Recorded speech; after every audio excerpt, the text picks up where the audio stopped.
예. 아이고, 아침 시간에 굉장히 바쁘실 텐데 이렇게 와주셔서 감사합니다. 저는 오늘 이제 그 공부의 참맛을 아는 아이로 키우려면 이라는 이제 주제를 가지고 여러분들 말씀드릴 텐데, 그 교육청에서 정한 이제 자기주도 학습 영역의 주제거든요. 근데 이제 여러분들 처음에 연수 시작하실 때 이제 받으신 책자 보시면 이 공부의 참맛을 알게 한다는 게 범위가 너무 넓어서 다시 이제 세 개의 이렇게 서브 메뉴가 있어요. 거기 보면 평생 공부의 미천을 마련하는 초등 독서라는 이제 주제도 있고요. 또 스스로 공부하는 아이로 키우려는 주제도 있고, 또 자녀 교육에서 인터넷을 어떻게 활용할까 이런 주제도 있고요. 공부의 참맛을 알게 한다는데 이제 교육청에서 만든 교재 보면 크게 세 주제가 이렇게 있거든요.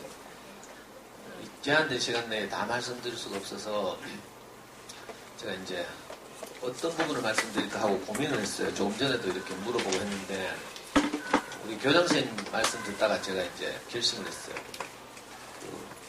일단 뭐 지금 공사하고 뭐 이런다고 이제 도서관을 방학 때 열지 말지 모른다고 해서 이제 저는 아이들 그 평생 공부에 가장 중요한 것이 책 읽기라서 혹시 책 읽기를 말씀드릴까 이렇게 생각하다가, 그 도서관이 이제 문을 안 열면 책을 빌릴 수가 없으니까 갑자기 제가 이제 두 번째 주제, 스스로 공부하는 아이를 키우려면 이라는 이제 주제를 가지고 한번 말씀드려 보려고요.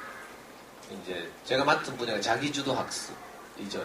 이걸 이제 쉽게 풀어 쓴 것이 이제 스스로 공부하는 아이를 키우려면 이라고 할 수 있는데, 이 스스로 공부하는 아이로 키우는 것도 범위가 너무 넓고 광범위해서 참 어렵죠.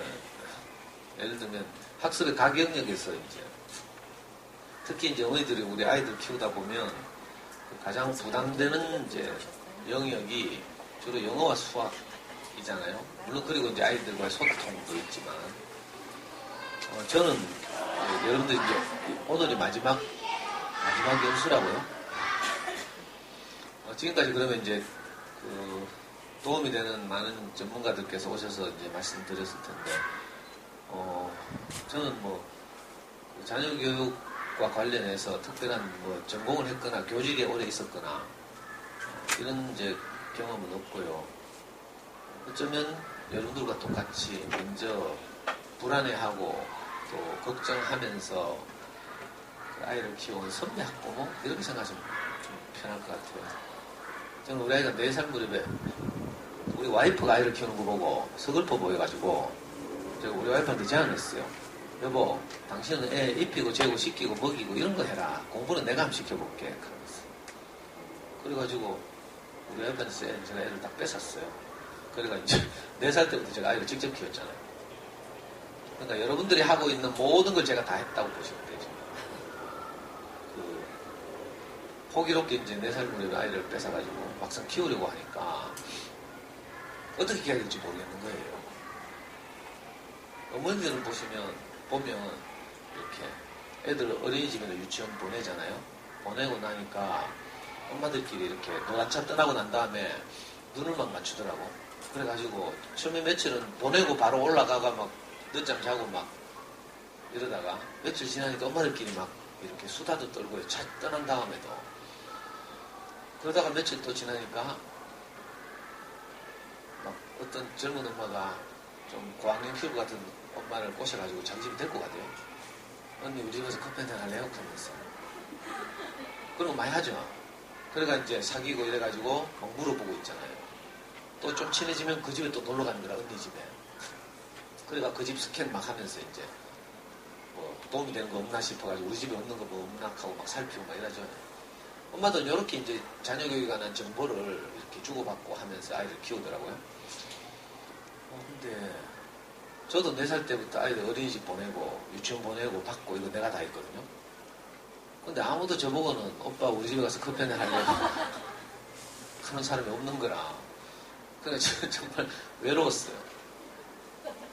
그렇다고 해서 제가 어릴 때 이제 어떻게 양육받았는가 이제 그걸 또 올려봤죠. 그걸 이제 기억해가지고 다시 이제 아이에게 적용해 보려고. 근데 제 인생을 생각해 보니까 저는 엄마로부터 양육받은 경험이 없어요. 아버지가 초등학교 1학년 돌아가셨는데 그때 우리가 삼형제가 있었어요. 형, 저, 동생 삼형제가 있었는데 아버지가 초등학교 1학년 돌아가시고 엄마가 평생을 이제 대구의 섬유공장이 유명하죠. 평생을 섬유공장의 노동자로 일하면서 이제 우리 삼형제를 키웠어요. 그러니까 그냥 던져놓은 거죠. 엄마는 그 당시에는 섬유공장 주로 2교도 했어요. 일주일은 주간, 일주일은 야간, 12시간 노동. 그러다 보니까 우리는 완전 그 비산동 슬럼가에서 내팽개쳐져 있었거든요. 어릴 때 자라면서 맨날 욕이나 배우고 막 이렇게. 그러다가 그것도 엄마가 초등학교 3학년 때까지 저를 키웠는데 4학년 때부터는 이제 엄마 혼자서 우리 3학년 못 키워가지고 형은 초등학교 졸업하자마자 어디 공장이 아니고 저 전라도에 있는 안경점 사환으로 가고요. 저는 4학년 때 이제 서울에 있는 큰애 삼촌 집에 가고 동생은 또 다른 친척 집에 가고 이렇게 뿔뿔이 흩어졌죠. 그래가지고 아무런 이제 어린 시절 보냈어요. 우리 3학년은 아무도 중학교 못 갔어요. 그러니까 양육받은 경험이 없는 거죠. 그래 너무 답답했어요. 할 수 없이 제가 택한 것이 시내 나가가지고 제일 큰 서점 찾았어요. 제일 서점이라고. 지금은 이제 영풍도 내려와 있고 알라딘도 내려와 있고 뭐 교보도 있고 이렇죠. 근데 그 당시에는 제일 서점이 제일 컸거든요. 시내 제일 서점 육아코너 가가지고 닥치는 대로 이제 육아서적 다 읽었죠. 진짜 거짓말 안 버티고 닥치는데. 왜냐하면 아이를 잘 키우고 싶거든요. 제가 아버지 없이 자라가지고 제 인생의 가장 큰 아쉬움이 그죠? 아버지만 있었더라면 내가 공부를 할 수 있었을 텐데 학교를 갔을 텐데 이런 늘 아쉬움이 있어요. 여러분들도 그렇죠.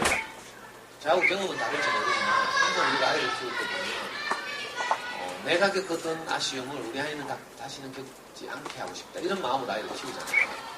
그래서 엄마들 보면 피아노 보내고 발레 시키고 이런 거 하고 엄마들이 여자들이니까 주로 어릴 때 해보고 싶었던 거 분홍색 막 옷 입고 이런 거 피아노 우아하게 연주하고 막 이런 건데 못 해봤죠.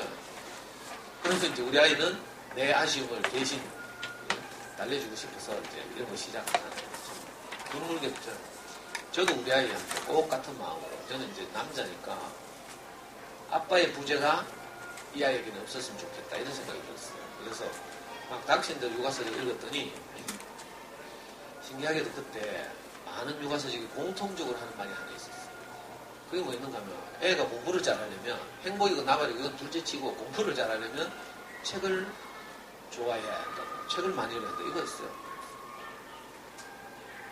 그래가지고 이제 저는 아이를 데리고 아이 4살 때부터요 데리고 마침 우리 동네 저는 달서구 사는데 그 당시에 달서구에 어린이 전문서점 호세호체는 어린이 전문서점이 있었어요. 거기를 매주 한 번씩 나갔어요. 지금은 이제 이런 서점이 없죠. 그 당시에 대구에 4군데 있었는데 어린이 책을 전문적으로 판매하는 서점. 요즘은 어린이 서점 하면 전집 매장 이런 거만 생각하죠. 교원, 웅진 뭐 이런 거 할인해서. 근데 진짜 어린이 서점은 그런 게 아니고요. 잘 만들어진 좋은 어린이책, 그림책부터 시작해서 동화책 이런 것들을 전문적으로 모아파는 어린이 서점이 그때 대구에 4군데 있었어요. 지금은 거의 다 망하고 저 시지에 가면 조그만 서점 하나 살아남아 있는데 우리 동네에 있던 그 어린이 서점을 마침 발견해가지고 우리 아이 4살 때부터 제가 매주 한 번씩 가서 거기서 갈 때마다 7권에서 10권 정도의 그림책을 사서 집에 돌아와서 와이프하고 둘이서 아이한테 읽어주고 이렇게 재우고 이렇게 이제 일주일이 지나면 다 읽잖아요. 몇 번 반복하죠. 그러면 다시 또 그 서점에 나가서 또 책을 빌리고 이랬어요. 요즘은 이제 학교 도서관이나 공공도서관들이 많이 잘 돼 있는 편이고 또 동네마다 뭐 조그만 교회 같은 데서도 작은 도서관 하고 뭐 이런 거 많죠. 근데 제가 아이를 키울 때만 해도 그런 이제 좋은 어린이 책이 공공도서관에도 없었어요. 그래가지고 저는 할 수 없이 이제 어린이 전문서점에 가서 매주 그렇게 책을 사서 이렇게 했는데 그게 시간이 흘러가지고 우리 아이 중학교 2학년 때까지 했어요. 4살 때부터 중학교 2학년 때까지. 중학교 2학년이면 15살이죠. 제가 10년을 보냈다는 10년. 보통이 아니죠. 지금 생각해도 제가 참 잘했다 싶어요. 매주 한 번씩. 정말 바쁠 때는 이제 2주에 한 번씩. 그리고 애가 막 가기 싫어서 개기는 날 있잖아요. 그 날은 햄버거 사니까 꼬셔가지고 서부장 옆에 가면 맥도날드하고 롯데리아하고 있었어요. 그럼 이제 책 사들고 롯데리아 가서 햄버거 한번 쏘고 이렇게 해서 꾸준히 해가지고요. 아이가 정말 책을 좋아하게 됐고 또 진짜 많은 책들을 읽었고 이랬죠. 그게 이제 제가 자녀교육에 관한 이제 아주 중요한 경험이죠. 그 이제 중학교 2학년쯤 되는데 어느 날 우리 동네 서점이 이제 망하게 생겼어요. 인터넷 서점이 등장한 거야. 예스24. 알죠? 알라딘 뭐 이런 인터넷 서점 생기면서 막 할인하고 이래가지고요. 동네 골목 서점들이 다 어렵게 됐어요. 그때 이 서점 주인이 저보고 그 서점에 오는 엄마들을 대상으로 책 읽기가 얼마나 중요한지 강의를 좀 해달라는 거예요. 그전까지 저는 뭐 강의고 뭐고 이런 거 전혀 몰랐는데 아이 키우고 살았는데 이제 이 서점 주인이 이제 저를 아이와 함께 관찰했겠죠. 그래가지고 제 평생에 팔자에도 없던 엄마들 대상으로 자녀 강의를 우리 아이 중학교 2학년 때 처음 했잖아요. 근데 이게 어떻게 뭐 운명의 장난인지 어쩐지 엄마들이 좋아하더라고요. 그래 그 다음부터 매주 하게 됐어요. 매주 금요일만 되면 정해가지고 그걸 제가 지금 12년째 하고 있어요. 12년째. 그 강의하는 서점은 지금 이제 망해가지고 작년에 문 닫고 지금 이제 제가 운영하는 연구소에서 그 강의를 계속하고 있죠. 학기별로 주제를 정해가지고 한 학기는 사교육들이 현지하게 제작하는 엄마표 영어 공부법, 또 한 학기는 생각하는 힘을 자라게 하는 수학 공부법, 한 학기는 우리 아이가 책을 좋아하게 하려면 이런 큰 세 가지 주제를 가지고 한 학기씩 매주 금요일마다 이렇게 하죠. 이게 이제 알려져가지고 교육청에서 저보고 저는 뭐 은퇴한 교장선생님도 아니고요. 대학원에서 뭐 석박사를 뭐 받고 심리학이나 상담학을 전공하거나 이런 것도 아니고요. 아무 그런 거 없는데 저는 대학 다닐 때 뭐 어떤 공장에 다니다 어떻게 해서 경대법대에 들어갔어요. 대학 들어가자마자 또 제가 우리 엄마 같은 불쌍한 노동자가 이 세상에 다시는 없게 하겠다 하고 운동권에 뛰들어가지고 맨날 저 학교 다닐 때 데모했어요. 화염병 던지고 돌 던지고 있잖아요. 총장실에서 농성하고 뭐 이런 거 있죠. 그러다 막 국가보안법 위반해가 수배받아가 도망다니고 막 이걸 우리 애 제가 자녀교육을 시작하기 전까지 그러니까 34살 때까지 그렇게 살았죠. 근데 어떻게 교육청에서 저를 알고 이제 연수 받아가지고 학부모 영양강화 연수에 좀 다니라고 4년 전에 저한테 해가지고 그래가지고 지금 오늘 반영을 초등학교까지 온 거예요. 길었죠.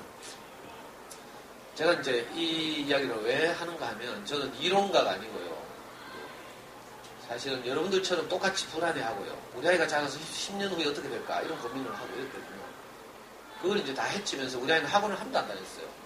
진짜 자기주도적으로 저하고 저도 자기주도적이잖아요. 중학교, 고등학교를 일하러 다니면서 검정고시했거든요. 아무 뭐 학원 다닐 형편도 안 되고 이래가지고 저도 철저하게 자기주도적이고 제가 해보니까 이제 다른 사교육에 의존하는 것보다 아이 스스로 이제 공부할 힘을 길러주는 것이 정말 이제 중요하다는 생각이 들어서 아이도 그렇게 했죠. 우리 아이는 불쌍하게도 피아노, 태권도도 한 번 못 다녔어요. 제가 철저하게 안 보냈거든요. 어릴 때 책 많이 읽어주고 또 수학 공부를 자기 주도적으로 집에서부터 꾸준히 하고 이렇게 영어도 잠순에 커가는 아이들한 유명한 인터넷 사이트가 있거든요. 거기가 생길 때 우리 아이 초3 때 생겼는데 생길 때부터 제가 거기 들어가서 15년째 지금 회원하고 있어요. 그래서 거기서 소개하는 대로 영어학원 함도 안 나가고 해외 함도 안 나가고 영어를 아주 수준 높게 할 수 있는 아이가 됐죠. 그래가지고 실제 우리 아이는 수능에서 아주 높은 점수를 받았어요. 지금 대학교 4학년이에요. 군대도 갔다 오고 26살 청년 지금 취직 준비하고 있어요. 연세대학교 경영학과 4학년 다니고 수능에서는 엄청난 점수를 받았어요. 너무 높아가지고 내 말을 하기가 좀 미안하네요. 그래가지고 진짜요. 전국에서 한 0.05% 문과 40만 명 중에 250등 했어요. 웬만한 과목 다 만점. 그러니까 제 얘기 잘 들으면요 크게 도움이 될 수도 있어요. 사실은. 그래서 제가 보통 이제 다른 학교 가면 첫 해에 가면 이제 사교육비를 절약하고 영어학원 안 다니고도 영어를 원어민처럼 잘할 수 있는 잠순의 영어문법 말하는데 근데 이건 또 엄마들 또 못하는 분들도 있고 또 지금 멀쩡하게 학원 잘 다니는 분들은 또 제 이야기 들으면 속상할 수도 있어요. 나는 학원비 내비리고 이거 고생하는데 그래가지고 미안해서 저 잘 말 못하겠더라고. 작년에는 제가 학교 다니면서 다 이제 엄마표 영어문법 이야기했고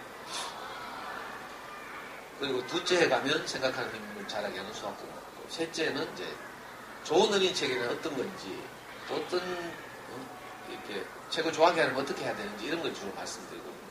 오늘 제가 조금 전에 이 US를 띄우면서까지 계속 고민했어요. 이 세 가지 중에 어떤 걸 말씀드릴까 하다가 아까 교양선생님 말씀 듣고 제가 일단 오늘은 수학 공부에 대해서 결심을 했어요. 혹시 이제 영어 공부에 궁금하시면 내년에 또 불러주시면 아니면 제가 다른 학교에서 하는 강의를 도움받으시기 바라고 제가 이 동네 진짜 많이 오거든요. 여기 롯데아울렛 근처에, 여기 롯데아울렛 맞죠? 롯데아울렛 근처에 율금초등학교라고, 거기는 2회 연속 왔고요. 율하초등학교, 율원초등학교, 뭐, 동호초등학교, 뭐, 또 얼마 전에 저기, 좀 더 올라가니까 뭐더라, 무슨. 뭐, 하여튼 이 동네 초등학교 진짜 엄청 많이 왔어요. 근데 이 반야울만 원래 처음 오네요. 여기 지금 뭐야, 육상선수권 아파트 있죠? 저 다리 건너오면, 거기는 제가 2회 연속, 율금초등학교 2회 연속 가가지고, 저하고 친해진 엄마들 많아요. 그래가지고, 거기는 열 몇 분이 우리 연구소에 오시거든요, 제가 강의 때. 그래가지고 그게 인연이 돼가 며칠 전에는 그 아파트 도서관에서 제가 강의했잖아요. 그 뭐 무슨 도서관이더라? 살비 도서관인가? 세계 육상 선수권 아파트는 알아요? 거기 딱 입구에 보면 그 관리사무소 2층에 도서관이 있어요. 엄마들 힘으로 세운 도서관.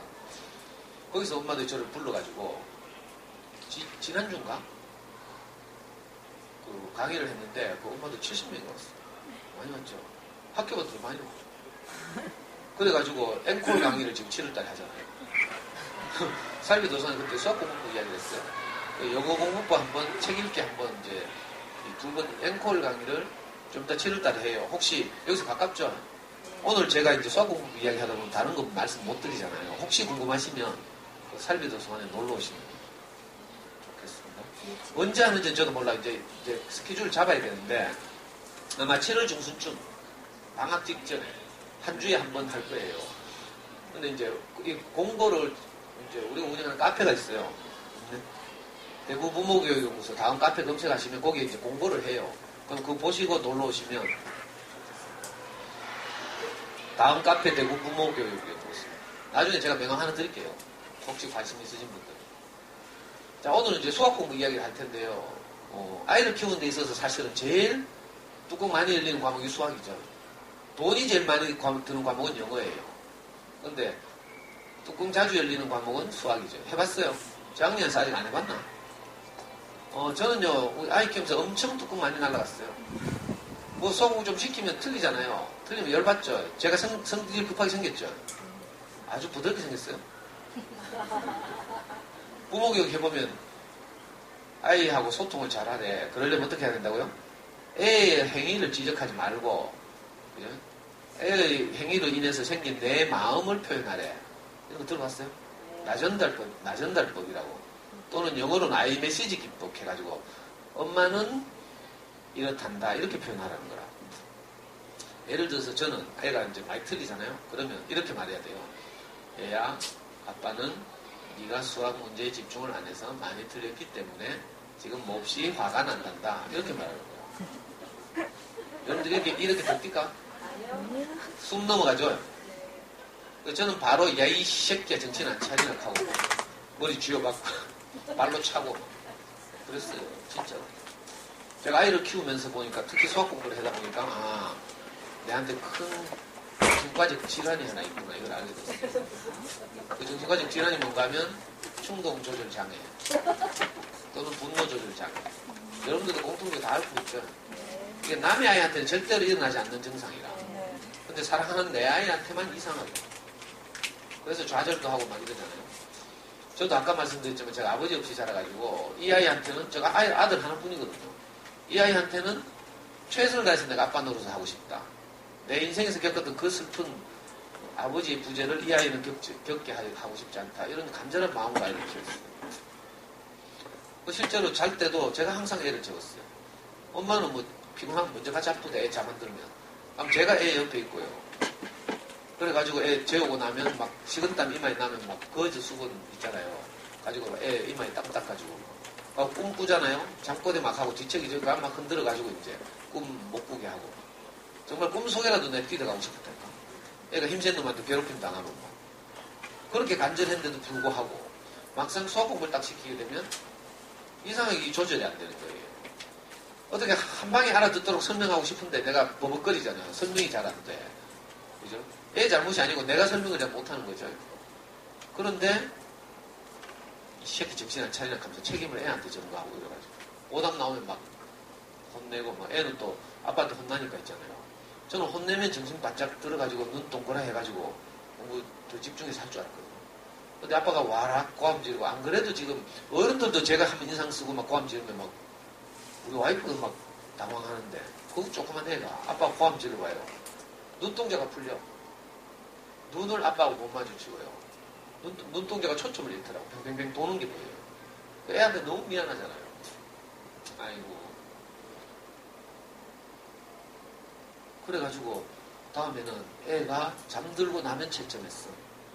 바로 현장에서 채점하다 열받으니까 애 자꾸 혼내고 자존감을 떨어뜨리고 애가 그걸 크게 반성하고 이건 사람이 할 짓이 아니다 이렇게 생각이 돼서 다음에는 애가 잘 때 채점했어. 근데 어느 날 보니까 다 틀린 거라. 그러니까 완전히 내 뚜껑 날아가겠죠. 자는 놈 깨워가지고 찬물로 세수시켜가지고 다시 하락하고 있죠. 이렇게 비인간적인 아빠 밑에서 잘 자라준 우리 아들이 너무 대견하죠. 지금 생각하니까 정말 기특하고 대견해요. 왜냐면 막 초등학교 5학년 때부터 제가 시키는 대로 대학 갈 때까지 자기가 푸는 모든 문제를 노트에 정리했어. 그 대신에 속도는 굉장히 늦었겠죠. 모든 문제를 풀이 과정까지 노트에 다 정리하면서. 그러니까 다른 사람들 문제도 여러 번 풀 것 같으면 우리 아이는 하나 했어요, 하나. 그렇게 해가지고 수학 노트가 있나? 아빠의 앞제 밑에서 참 고생했죠. 그래가지고 자다 깨워서 또 이게 오답 처리하니까 너무 또 이거 할 짓이 아니잖아요. 그래서 그 다음에 어떻게 한다고요? 애가 내 눈이 안 보일 때, 애 학교 가고 나면 이제 채점했어. 그러니까 이제 오답이 좀 나와도 애 만날 때까지 시간이 많이 흐르죠? 그러면 이제 좀 이렇게 캄다운 되고 이러니까 그렇게 저도 여러분들보다 훨씬 많은 실패도 하고 좌절도 하고 또 자책도 하고 엄마들도 보면 막 애들 풀리다가 속상하면 뭐 저만 그런 게 아니라 엄마들도 막 풀리는 문제집 좀 말아가 애 머리통 때리고 막 이러더라고. 그리고 그것도 안 되면 막 애 겁줘야 되겠다 싶어가지고 니까지 그 공부할 자격도 없어 하면서 어떤 엄마들은 문제집 몇 장 째가지고 쓰레기통에 쳐박고 막 이러죠. 근데 이것도요 몇 시간 지나면 저 맨정신 돌아오잖아요. 맨정신 돌아오면 아까 쓰레기통에 쳐박았던 거 막 꺼내가지고 다시 막 펴고 스카치 테이프 붙이고 막 그리고 아이한테 또 달려가가지고 울면서 침대에 자려고 하는 애한테 가서 막 끌안고 우리 아들 사랑해 하고 엄마 잘못했어 하면서 막 울고 있잖아요. 내일은 엄마가 꼭 정신과 가볼게 하고 다음날 아침 되면요 정신과는 좀 심하고 정신과까지는 뭐 상담센터라도 가보자 하면서 또 뭐 상담센터 있나 검색하고 막 이러죠. 그렇다고 해서요 거기서 좌절하면 안 돼요. 원래 다 그런 거니까. 그리고 그렇다고 해서 어떤 또 아까 그죠? 노란 차 보내고 사귀었던 언니들한테 물어보잖아요. 나 소꿉 하면 애 잡아서서 이거 언니 큰일 났어요 하면서 어떻게 하죠 하면 언니는 뭐라 해요? 그렇게 하다 애하고 관계 나빠진대. 그냥 학원 보내 한다니까. 이게 정확한 코치 같아요. 그러니까 그 고학년 언니도 뭐 잘 몰라. 소경이 소경을 인도하는 격이죠. 그럼에도 불구하고 우리가 애를 포기하면 안 돼요. 자칫하면 학원 보내는 것이 어쩌면 그죠? 다시는 내가 애가 수학을 어떤 부분에서 어려워하는지 회복시킬 가능성을 기회를 놓치는 것일 수도 있어. 근데 학원 보내신 분들한테 좀 죄송한데 초등학교 때 가능하면 학원 안 보내는 게 좋고요. 자기 주도적으로 공부하는 힘을 키워야 되죠. 그래서 오늘 이제 제한된 시간 동안 어떻게 하면 수학 공부를 제대로 할 수 있는가에 대해서 몇 가지 말씀을 드려요. 먼저 이제 그러기 위해서는 우리나라 수학 교육의 현실을 알아야 돼요. 이게 이제 고3들이 수능 치기 직전에 고등학교 가면 모의고사라는 거 치죠. 학교 똑같은 여기 무슨 고등학교는 정동고등학교 이거 있어요. 고등학교 가면 그 학교 학생들끼리 비교하고 뭐 경쟁하고 이걸 보고 내신이라고 불러요. 중간기말 치는 거. 그건 이제 그 학교 안에서 이 학생이 어느 정도 위치하는가 이걸 평가하는 시험이고 중학교 때하고는 다르게 고등학교 딱 가면 전국에 있는 모든 수험생들 대상으로 똑같은 시험을 치죠. 이걸 보고 모의고사라고 불러요. 교육청에서 출제하면 교육청 모의고사, 사설 학원이 출제하면 사설 모의고사 이렇게 부르죠. 이제 교육청 모의고사를 고등학교 1학년 때부터 1년에 4번 치게 돼 있어요. 그 3학년 3월 달에 이제 보통 모의고사를 치는데 3학년 3월달 모의고사가 실제 수능까지 간다 뭐 이런 말까지 있죠. 그래서 3학년 3월 모의고사를 전국에 있는 수험생들이 쳤어요. 주로 출제는 어디서 하는가 하면 서울시 교육청에서요. 그리고 이 시험의 결과를 그 연구교사들이 이제 분석해 놓은 자료를 제가 서울시 교육청 홈페이지 가서 가지고 왔어요. 그 중에 뭘 보여드리고 싶은가 하면, 자, 국어, 수학, 영어 주요 세 과목이죠. 그 중에서, 수학과, 이게 원래 3월달 결과예요. 수학과, 국어와 영어는 그래도 한 60점 가까이 돼요. 평균 점수가. 모든 3학년 아이들의 평균 점수가 한 60점 가까이 돼요. 근데 수학은 어때요? 수학을 좋아한다는 이과 애들도 43점, 44점이고, 문과 애들은 34점에 불과해요. 이게 원래 3월만 그런가 하면 그렇지 않고 2년 전의 3학년들도 보면 수학이 문과 애들의 평균이 30점 정도 되죠. 좀 이상하잖아요. 이 아이들이 중학교 때까지는요, 웬만한 애들 다 학원 다니고, 학습장은 과외하고 이래가지고, 중학교 내신은 다 아무리 공부 못하는 애들도 한 7, 80점 받아요. 그리고 전교권 애들은 뭐 100점, 90점 뭐 이렇게 받고요. 그래서 엄마들이 대부분 착각하는 거죠. 우리 아이가 수학을 웬만큼 하는구나 이렇게. 초딩 때는 다 하고, 초딩 때는 아무리 못해도 70점 이상 다 받죠. 아닌가? 70점 이상 다 받죠. 그런데 고등학교 가면 이거 달라요. 왜 저런 줄 알아요? 학교 시험은요, 평범한 문제를 가지고 자기 학교 아이들끼리 그냥 한 줄로 세우면 돼. 평가를 하면 돼. 그런데 수능이나 수능 모의고사는 60만 명을 한 줄로 세워야 돼요. 그러니까 어떻게 했어요? 근데 수능 실제 문제는 30문제밖에 안 돼. 30문제를 가지고 60만 명을 소수 둘째 자리까지 이제 서열을 정해야 돼요. 1등급은 상위 4%. 그죠? 전국 1등부터 전국 상위 4%까지가 1등급이죠. 이런 식으로. 꼴찌 100%, 전국 꼴찌부터 밑에서부터 4%. 이게 9등급이죠, 9등급.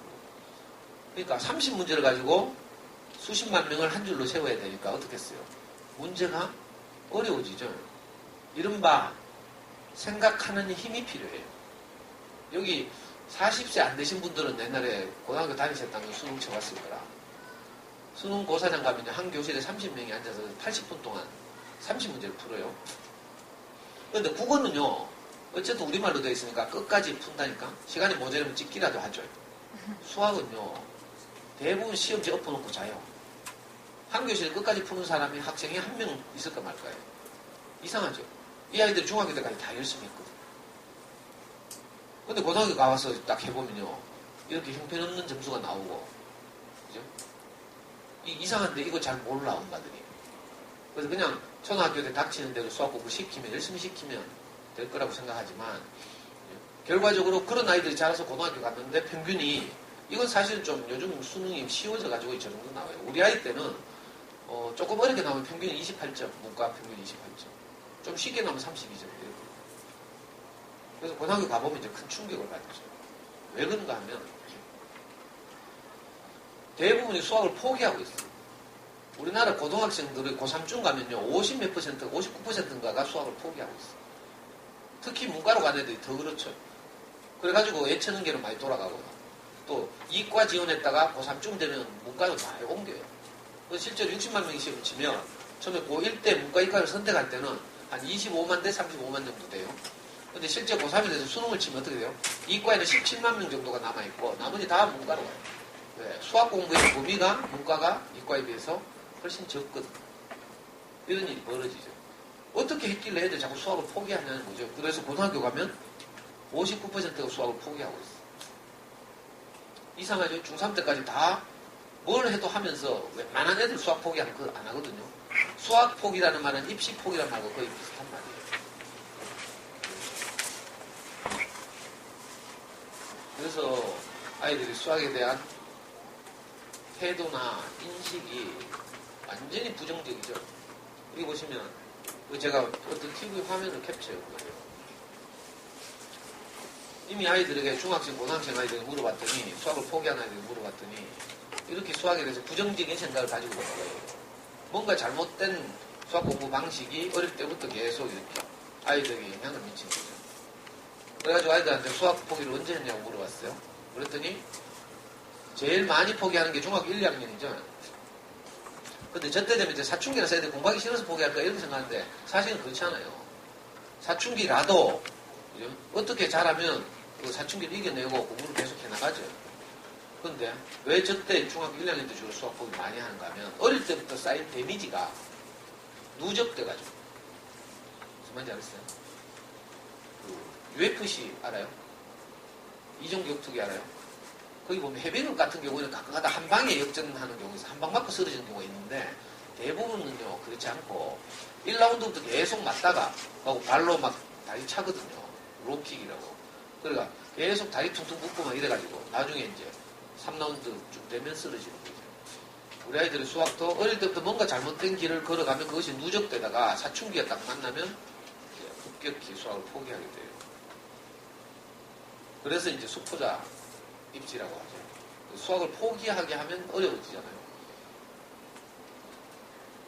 자, 이런 아이들이 어릴 때부터 데미지가 점점점 쌓이는데 이 쌓인 것이 결국은 아이들로 하여금 수학을 포기하게 하고 그것이 아까 펴보셨죠? 초등학교 1학년 때 벌써 포기한 애가 있다. 왜 그런지 알아요?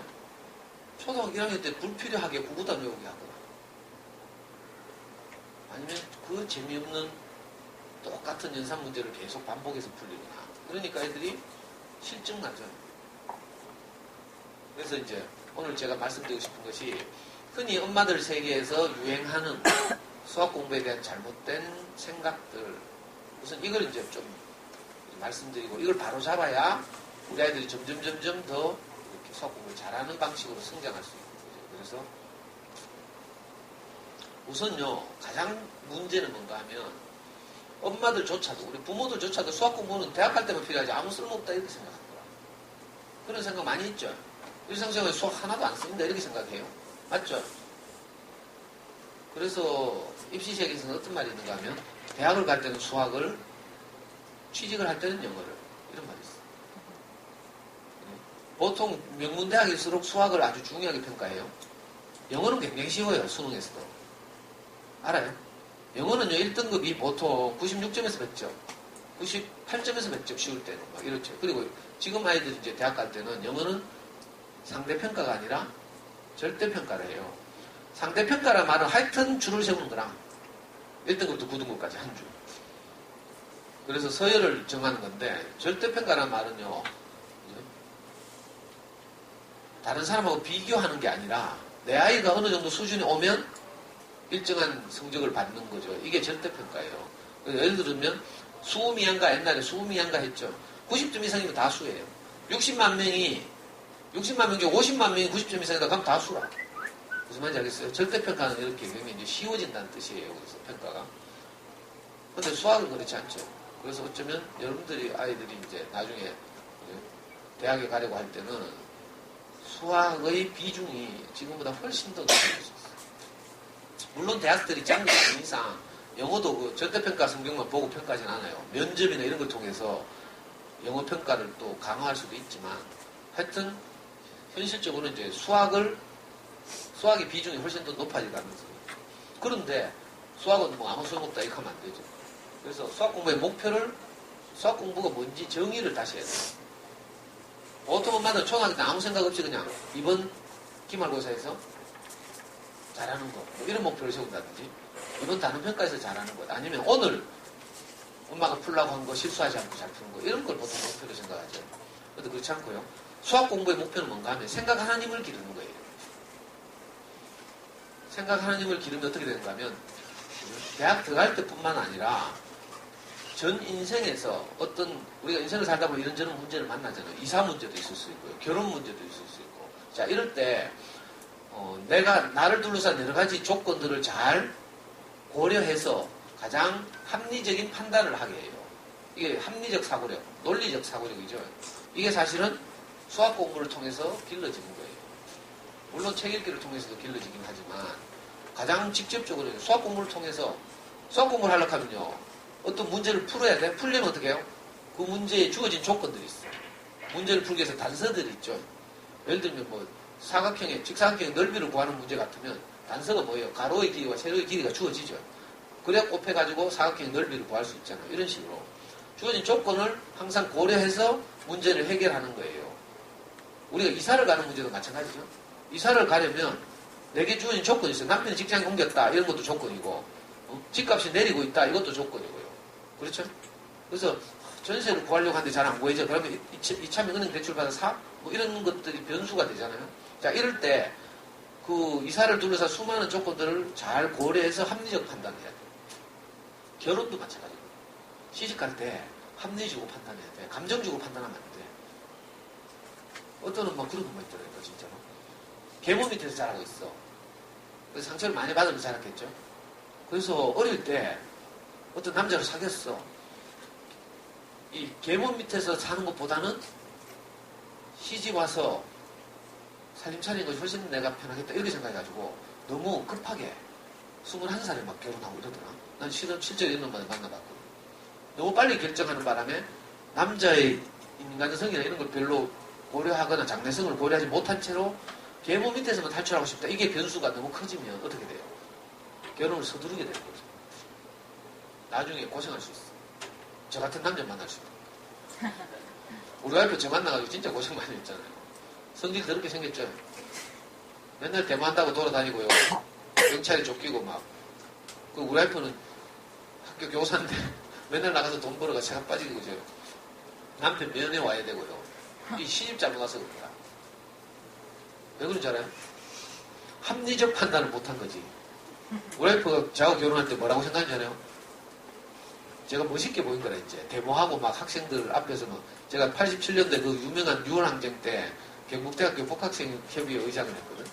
그러니까 학생들한테 맨날 핸드마이크 들고 데모하고 막 이렇게 돌아다니니까 이 젊은 아가씨가 볼 때 좀 멋있게 보인 거예요.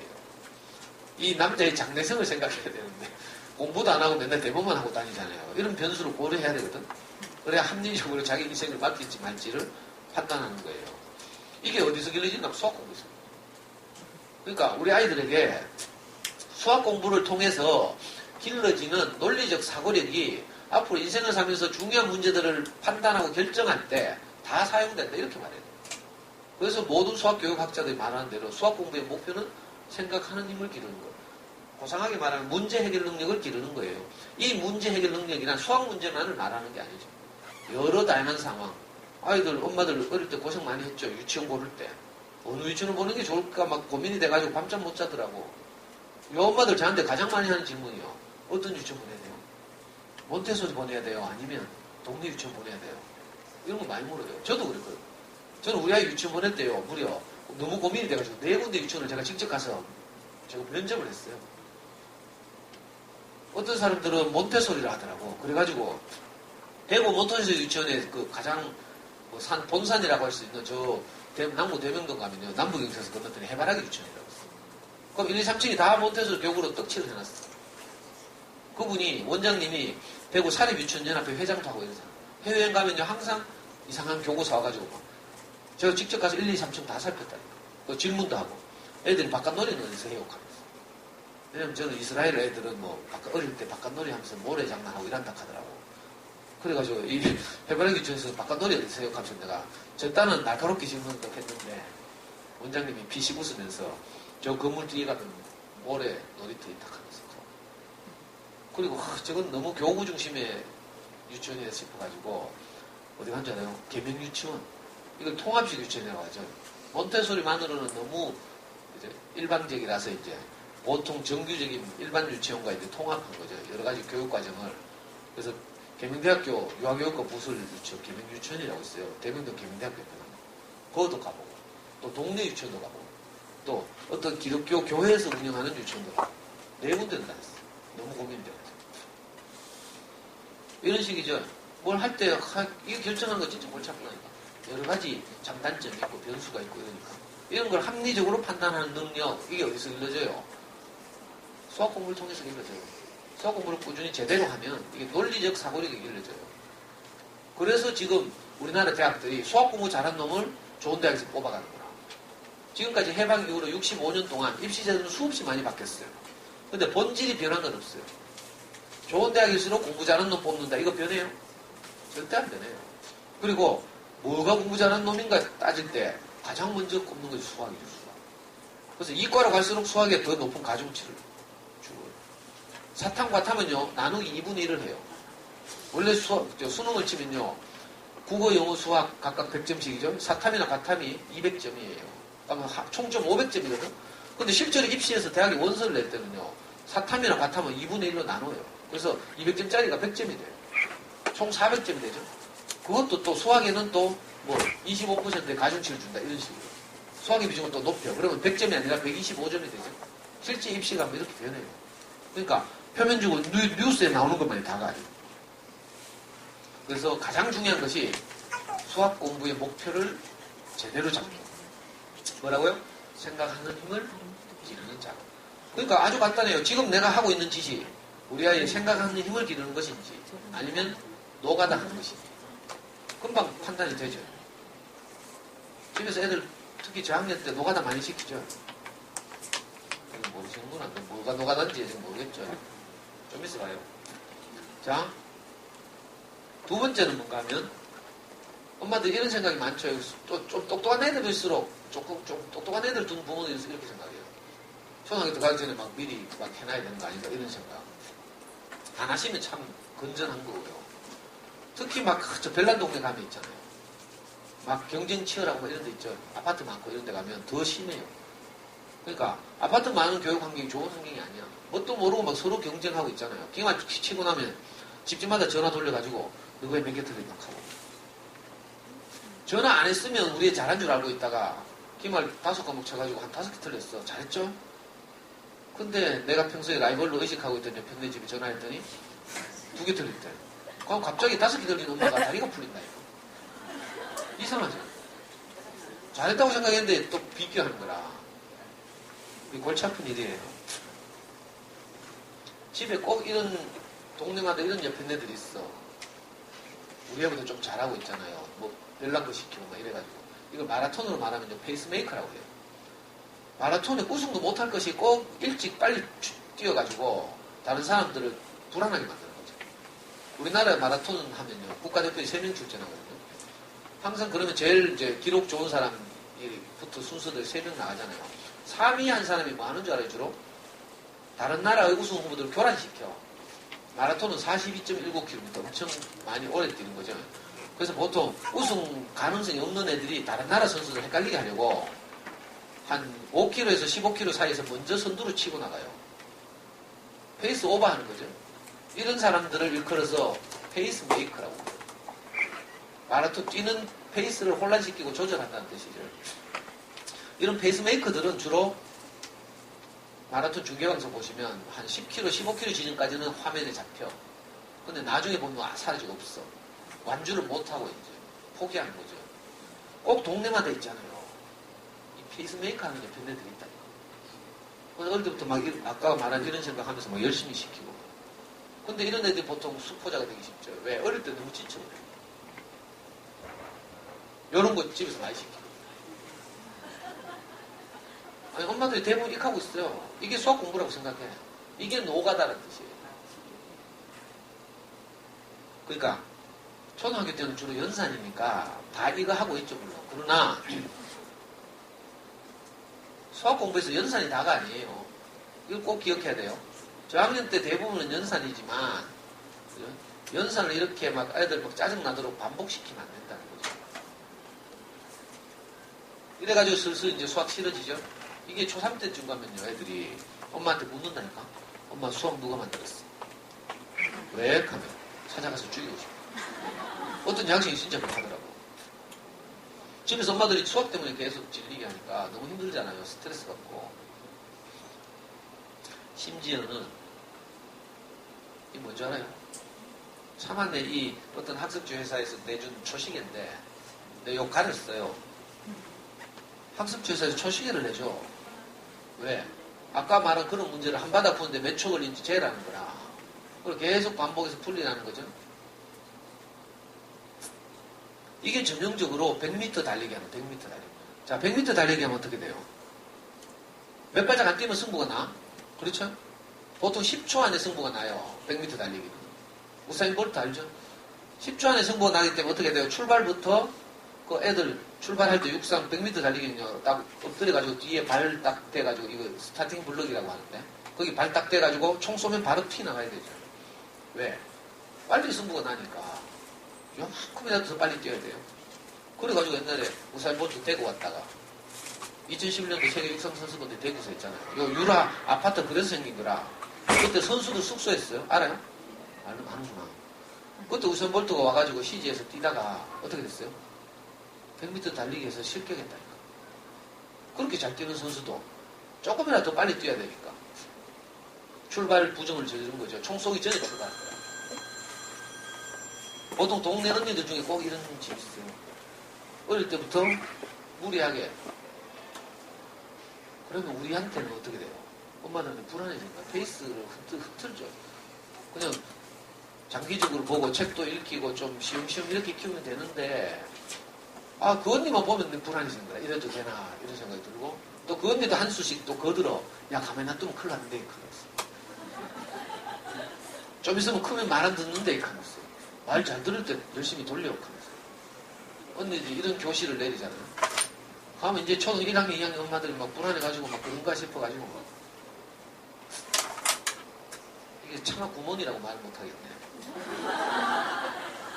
학습지 구몬만 주는 게 아니고요. 기적의 계산법 일본에서 들고 그런 것도 초식에 내주고요. 절대 이런 짓 하면 안 돼. 애들을 강박으로 몰면 안 돼요. 100m 달리기가 아니고 아이들 키우는 일은요. 긴 마라톤이라. 그죠? 아이들 성장이 너무 달라가지고 지금 초등학교 2학년인데 키가 요만한 애들 있어요. 근데 2학년인데 벌써 이만한 애도 있죠. 정신적으로 성숙한 애들. 근데 이게 그대로 가는 줄 알아요? 나중에 중학교 2학년, 3학년 돼 봐요. 애가 완전히 달라져. 제가 어릴 때부터 보던 애들이 어제 아래도 중학교 3학년에서 공부하러 왔는데 애가 얼굴이 원래 초등학교 6학년, 중학교 1학년 때까지 넓적했거든.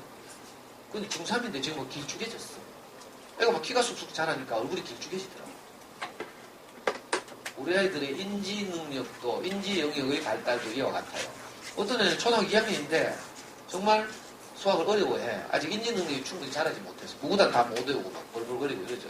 근데 어떤 애는 인지 능력이 빨리 자라져요. 그래서 막 척척척 해내. 그 페이스메이커 언니 아들처럼. 근데 우리 애는 늦잖아요. 근데 꼭 걔처럼 막 지금 같은 속도로 해야 돼요? 성장이 다른데. 안 되는 애를 막 고무줄 너무 당기면 어떻게 돼요? 고무줄 탄력을 잃고 끊어져. 이 애는 좀 기다려주면 돼요. 특히 뭐 이거 꼴라면 그거 뭐 초등학교 수학은 뭐라고. 여기 앉아 계신 엄마들도 옛날에 어릴 때 다 수학 잘하진 않았을 거 아니에요. 근데 지금 다 연산할 줄 알죠? 백화점에서 물건 사고 뭐 전표 나오면 막 그거 더하기 빼기 하고 있죠. 우리 와이프 그 가계부 준다고 맨날 그거 하고 있어요. 생협에서 물건 시키거든. 우리 와이프 일한다고 이제 시장 잘 못 가니까 생협에서 배달해 와요. 그럼 물건과 함께 계산서 오죠, 계산서. 그럼 맨날 그거 더하기 빼기 하고 있어요. 그냥 믿고 그냥 하면 될 게인데 혹시 하나라도 더 찍겠나 싶어가지고. 그 연산 다 잘하잖아요. 좀 기다려주면 다 해요. 근데 이거 무리하게 밀어붙이다가 애들이 수학을 싫어하게 되거나 수학과 점점 거리가 멀어지는 거죠. 초등학교 때는 1학년 때는 90% 연산이죠. 도형 조금 빼고 나면 연산이에요, 다. 그런데 이게 학년이 올라가서 연산의 비중이 점점 작아져서 중학교 때는 30%밖에 안 돼요, 연산이. 나중에 고3 되면 어떻게 돼요? 연산 없어요. 여러분도 수능 쳐봤죠?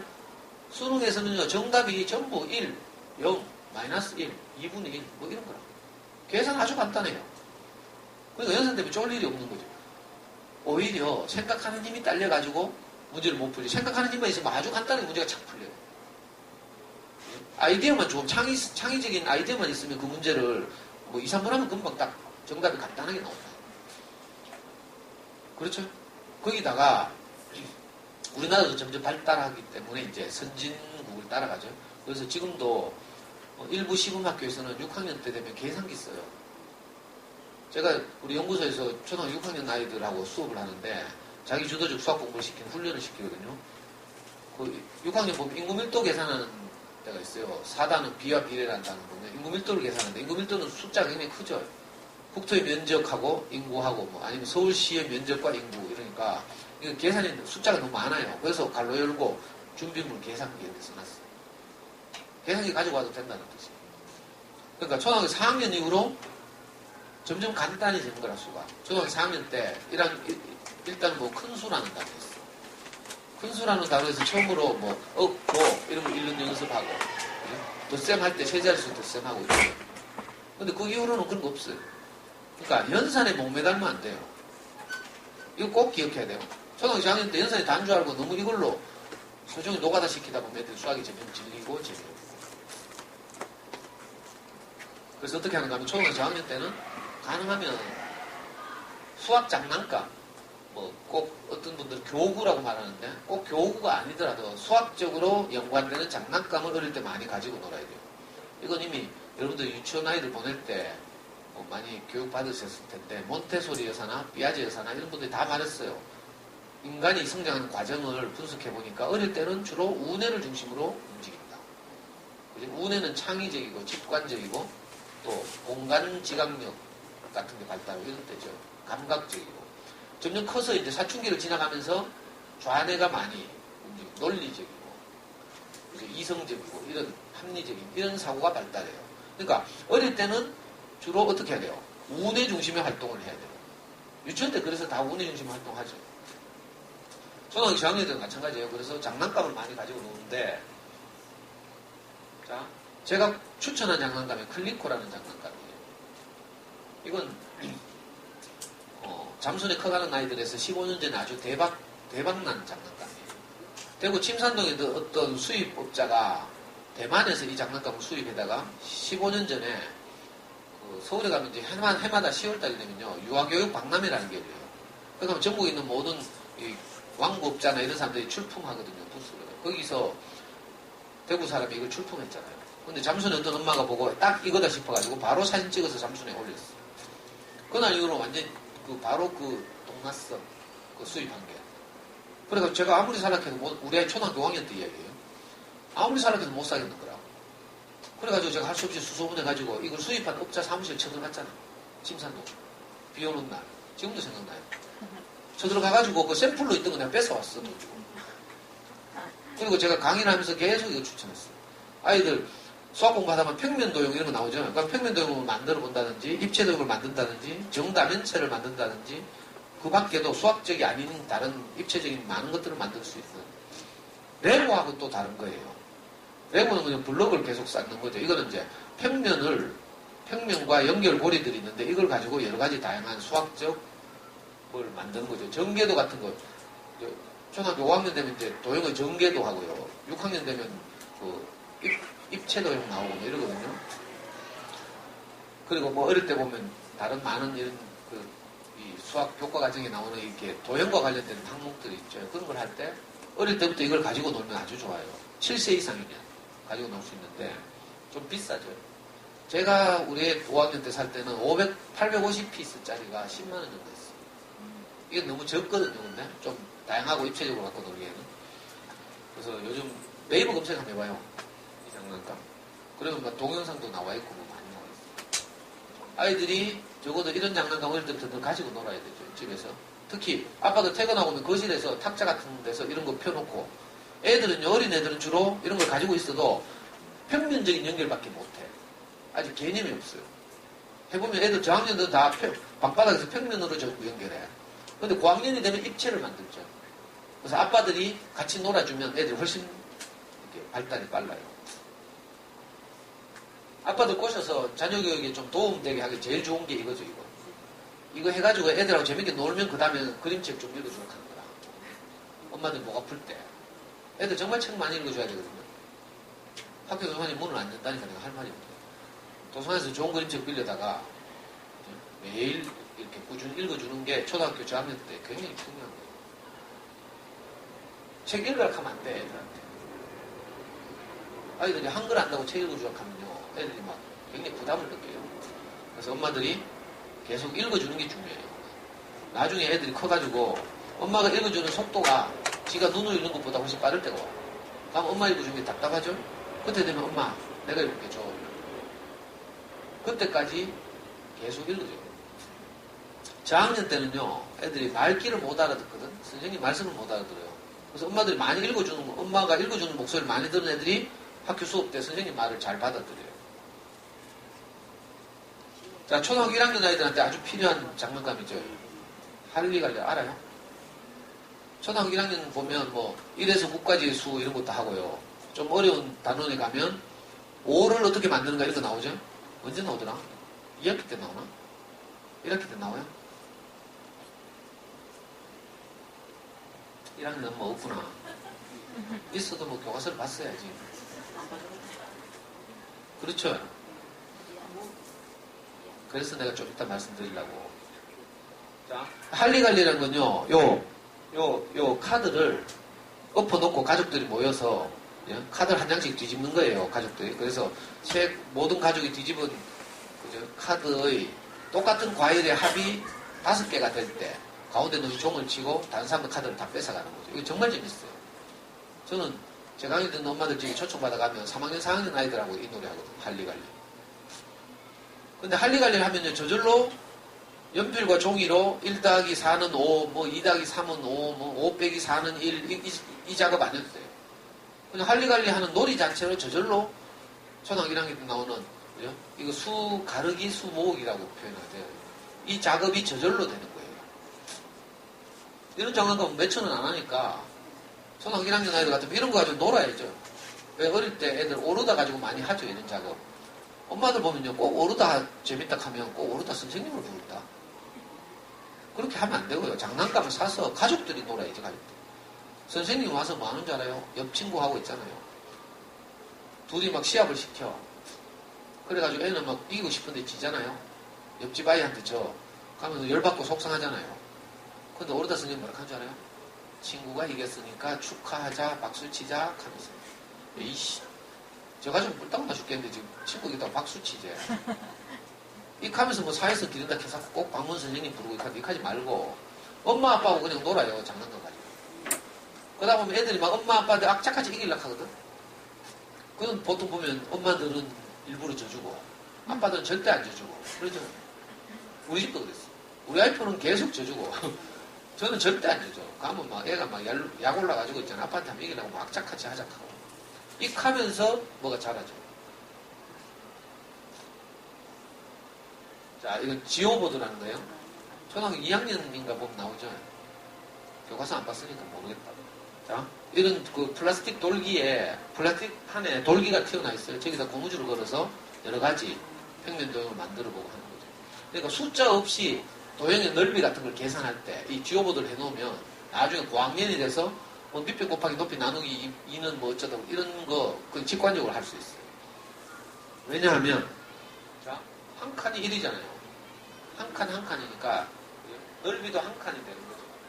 자, 요게 2칸이잖아요. 2칸에 반이 고무줄에 걸려있어요. 그럼 요게 뭐예요? 한 칸이죠, 한 칸. 전체가 2칸이 절반이니까 이런 식으로 직관적으로 알게 돼요. 이게 초등학교 2학년 문과제에 나오죠. 이 문방구가 팔아요, 지오보드. 지오는 지오메트리라고 기하란 뜻이에요. 그죠? 수학은 크게 대수와 기하로 나뉘죠. 대수는 숫자 뭐 이런 그런 거고요. 기하는 주로 도형을 가지고 노는 거죠. 이건 알겠지. 서양에서는 펜그램, 뭐 동양에서는 칠교놀이라고 부르는 유명한 장난감이에요. 이런 게 수학적 사고력, 이런 걸 키우는데 아주 도움이 돼요. 공간지각력, 창의력, 어릴 때니까. 자, 이 정사각형 모양의 육면체를, 정육면체를 7조각으로 나눠놨어요. 이 7조각 나눈 것을 여러 가지 다양한 모양으로 만들어 보는 거죠. 가장 기본적으로는 다시 정육면체를 만드는 것이고, 인터넷에 검색해보면 뭐 워크시트 많이 나오잖아요. 워크시트 프린트해서 이런 다양한 모양을 만들어서 나중에 인쇄한 다음에 아이하고 활동하는 장면을 사진 찍어서 방학 때 과제물로 제출해봐요. 최우수상 받아요. 진짜예요. 인터넷에 보면 워크시트 늘려있죠. 이거 사면 워크시트 책자 주기도 하고 그런 거 가지고 직접 가족들이 모여서 만들고요. 만든 장면도 사진 찍고 만든 결과물도 사진 찍고 이래가지고 그걸 프린트한 다음에 재체크하는 거라. 복사집 가서 재보내가지고 방학 과제물 내보라니까. 자, 이건요. 아까 칠교놀이가 평면의 칠교라면 이건 입체죠, 입체. 소마큐브라고 불러요. 이 전설적인 장난감인데 이 정육면체를 똑같이 7조각 내놨어요. 그래가지고 7조각 난 이걸 가지고 기본적으로는 이런 정육면체를 만들고 이 워크시트에 이런 다양한 모양을 만들어 보는 거죠. 이것도 가족들끼리 방학 때 좀 아이들이 크면 할 수 있어요. 저는 우리 아이하고 엄마가 만약에 이 모양을 만들면 엄마는 동그라미, 아이는 세모, 저는 꽃표 이렇게 해서 서로 경쟁하기도 하고요. 이런 것도 프린트해서 방학 과정을 낼 수 있다. 아까 제일 앞에 말씀드린 크리코 같은 거 가지고도 그렇게 할 수 있어요. 크리코를 만든 다음에 사진 찍고 이래가지고 방학 때 얼마나 창의적으로 아이가 지냈는지를 이렇게 방학 과제물로 제출할 수 있어요. 잠수원에서 엄마들이 그런 거 잘하더라고요. 그러면 다 상 받아요. 요즘은 어떤 학교는 또 뭐 방학 과제물 상 안 주는 학교도 있더라. 이건 하노이 탑이라고. 베트남, 지금 라오스가 베트남인가? 베트남인가? 베트남, 맞죠? 북베트남에 하노이라는 도시가 있는데, 그 하노이에 가면 유명한 사원 절이 있대. 그 절에서 무슨 전설이 흘러온다는데, 그 전설은 제가 잊어버렸어요. 근데 그 전설을 따서 이 유명한 이 수학 장난감이 만들어진 거죠. 그래서 하노이 탑이라고 불러요. 이건 뭐 하는 건가 하면요. 요 원반 9개를 요 옆에 막대기로 옮기는 거예요. 옮기는데 원칙이 딱 하나 있어요. 절대로 작은 원이 큰 원 위로 올라가면, 큰 원이 작은 원 위로 올라가면 안 된다. 이 규칙이 하나 있어요. 그러면 어떻게 해요?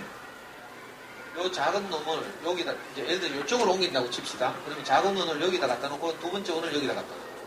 그리고 작은 원을 이리 옮기고 비어있는 곳에 세 번째 원을 옮겨요.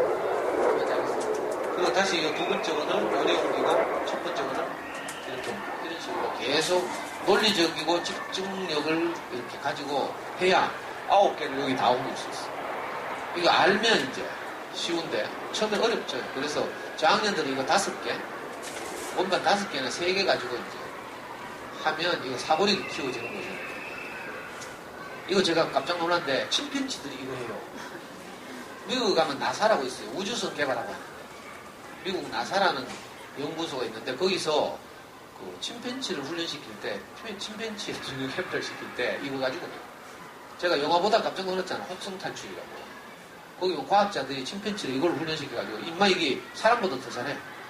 그러니까 지능이 높아져가 나중에 우리에서 다 탈출해 나가지고 인간하고 전쟁 벌어진다는 게 혹성 탈출이에요. 자, 이건 러시아워라는 주차장을 상징하는 거예요. 복잡한 주차장. 여기가 출구예요. 이게 내 차죠. 내 차가 이리 나가야 돼. 근데 앞차들이 막고 있죠. 그래서 이 차들을 운전해서 비키면서 통로를 찾은 다음에 나가야 돼요. 이 카드가 있어요. 1번부터 40번까지. 1번은 주차장에 차가 몇 대 없어. 그거 쉽게 빠져나와요. 40번쯤 되면 복잡하거든. 그러니까 몇 시간을 해야 뭐 겨우 출구를 찾을까 말까. 이 논리적 사고력을 키우는데 굉장히 도움되는 이 세계적으로 유명한 장난감이에요. 러시아어. 핸드폰 어플도 있어요. 핸드폰 어플도 데모 프로그램은 조금 맛볼 수 있고 결제하면 다 할 수 있고 이것도 시리즈로 많이 나왔어요. 이게 이제 클래식이고 애들 동물 좋아하는 애들 위해서 러시아어 사파리 같은 거 아프리카 초원에서 근데 보니까 애들 생각하는 힘을 기르지 않은 애들 보니까 성질 높은 무심하더니 어떻게 하는 줄 알아요? 이 차 빼라 하니까 바로 들어서 빼. 운전 안 하고 얼때이들 진짜 그렇게 만들면 안 되는 거죠. 그리고 어떤 애들 아예 생각하기 싫어서 도전도 안 하는 애들. 이런 장난감을 어릴 때 많이 가지고 노는 게 수학 공부예요. 뭐 수학 동화책도 많이 있지만 그렇다고 또 웅진에서 나온 수학 동화 이런 전집 사지 말고 사놓으면 절대 안 보거든요. 집집마다 보면 막 전집고 도배나죠. 웅진, 몬테소리, 플레벨, 아가운, 교원. 또 동네마다 꼭 교원 언니들 하나씩 있다. 그래서 못 가셔가지고 뭐 설명이 들어가자고 가보면 뭐 다 협박하는 이야기밖에 없어요. 0세부터 2세까지 자연관찰 꼭 읽어야 된다. 그렇지 않은 사람 5세부터 6세 한국 이야기 하는 거 그러니까 집에 전부 뭐 한꺼번에 뭐 수백 권씩 사다가 인테리어 해놓고 있죠. 젊은 엄마들 집집마다 가보면요. 그 책이 아니고 인테리어예요. 인테리어. 나중에 학교 돌았죠. 그때는 전집 쳐다보다 우리 애 쳐다보다가 전집 쳐다보다 우리 애 쳐다보다가 언젠간 이렇겠지 하고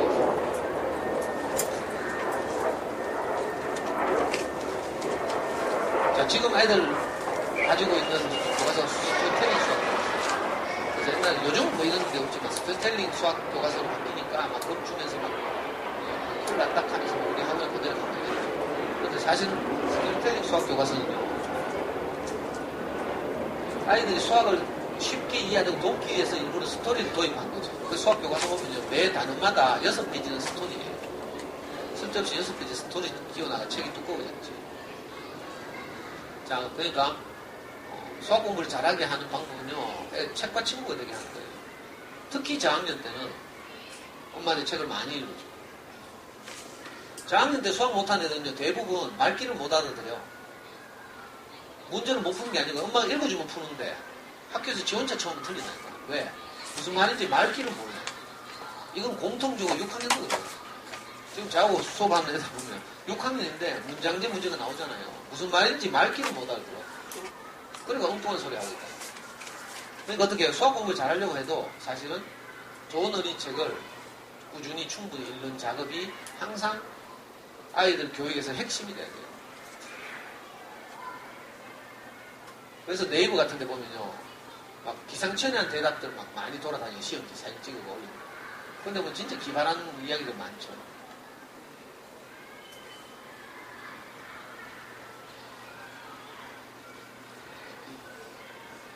또 엄마들 이런 생각도 많이 해요. 아직 저학년에는 실감이 안 나겠지만 수학에서 제일 문제가 되는 게 선행학습. 진도를 빨리빨리 빼는 거죠. 학습지도 특정 학습지를 꾸준히 하잖아요. 밀리지 않고 꾸준히 하면 6학년 되면 중3까지 할 수 있어요. 그 정도로 초등학교 때 하는 게 별거 아니라는 뜻이죠. 꾸준히 하면 금방. 그래서 겁도 없이 엄마들 막 진도를 나가고 이러죠. 그래서 대부분 아이들이 중학생 되면 다 선행학습하고. 근데 선행학습을 할 필요가 없는 것이 뭔가 하면 초등학교 때 뭐 1년, 2년씩 빼는 거 아무 의미도 없어요.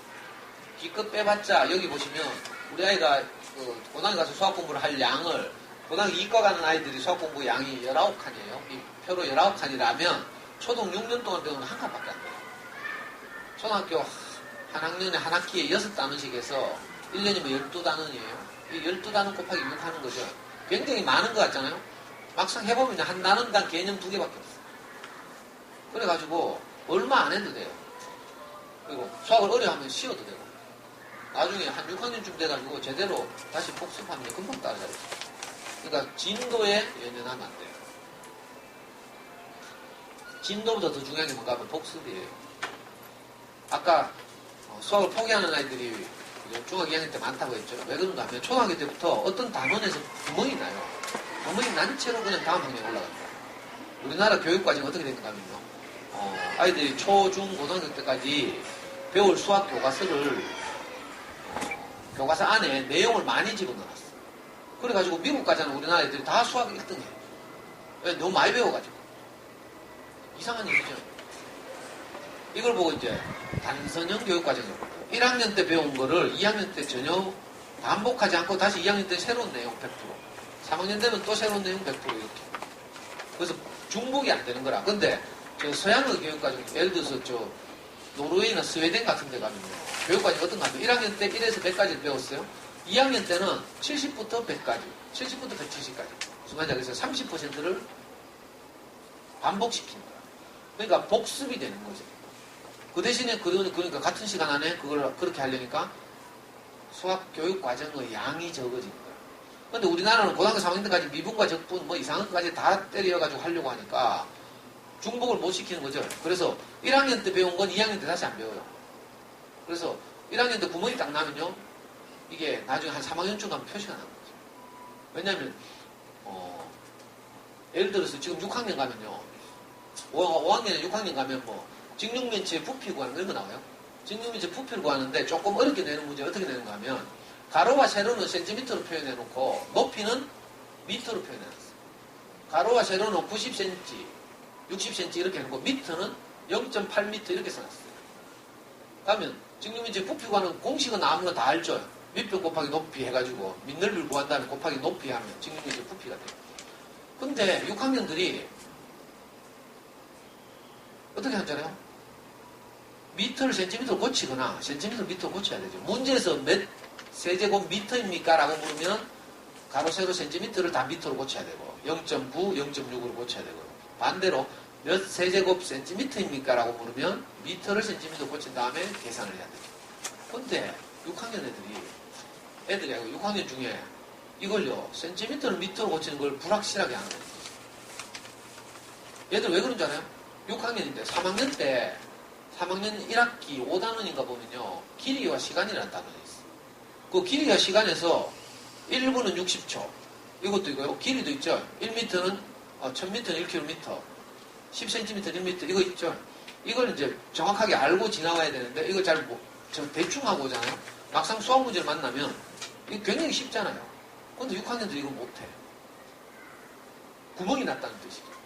엄마는 맞벌이하고 집에서 케어 안 했어, 이 여자아이가. 그래서 제가 이번 학기에 얘하고 하다 보니까 이게 발견됐어. 그래가지고 3학년 교과서를 복사에다가 다시 얘 개념을 잡아준 거죠. 얘가 제일 어려워하는 게 시간을 그죠? 바꾸는 거야. 다른 건 그래도 미터나 이런 건 다 10진법이에요.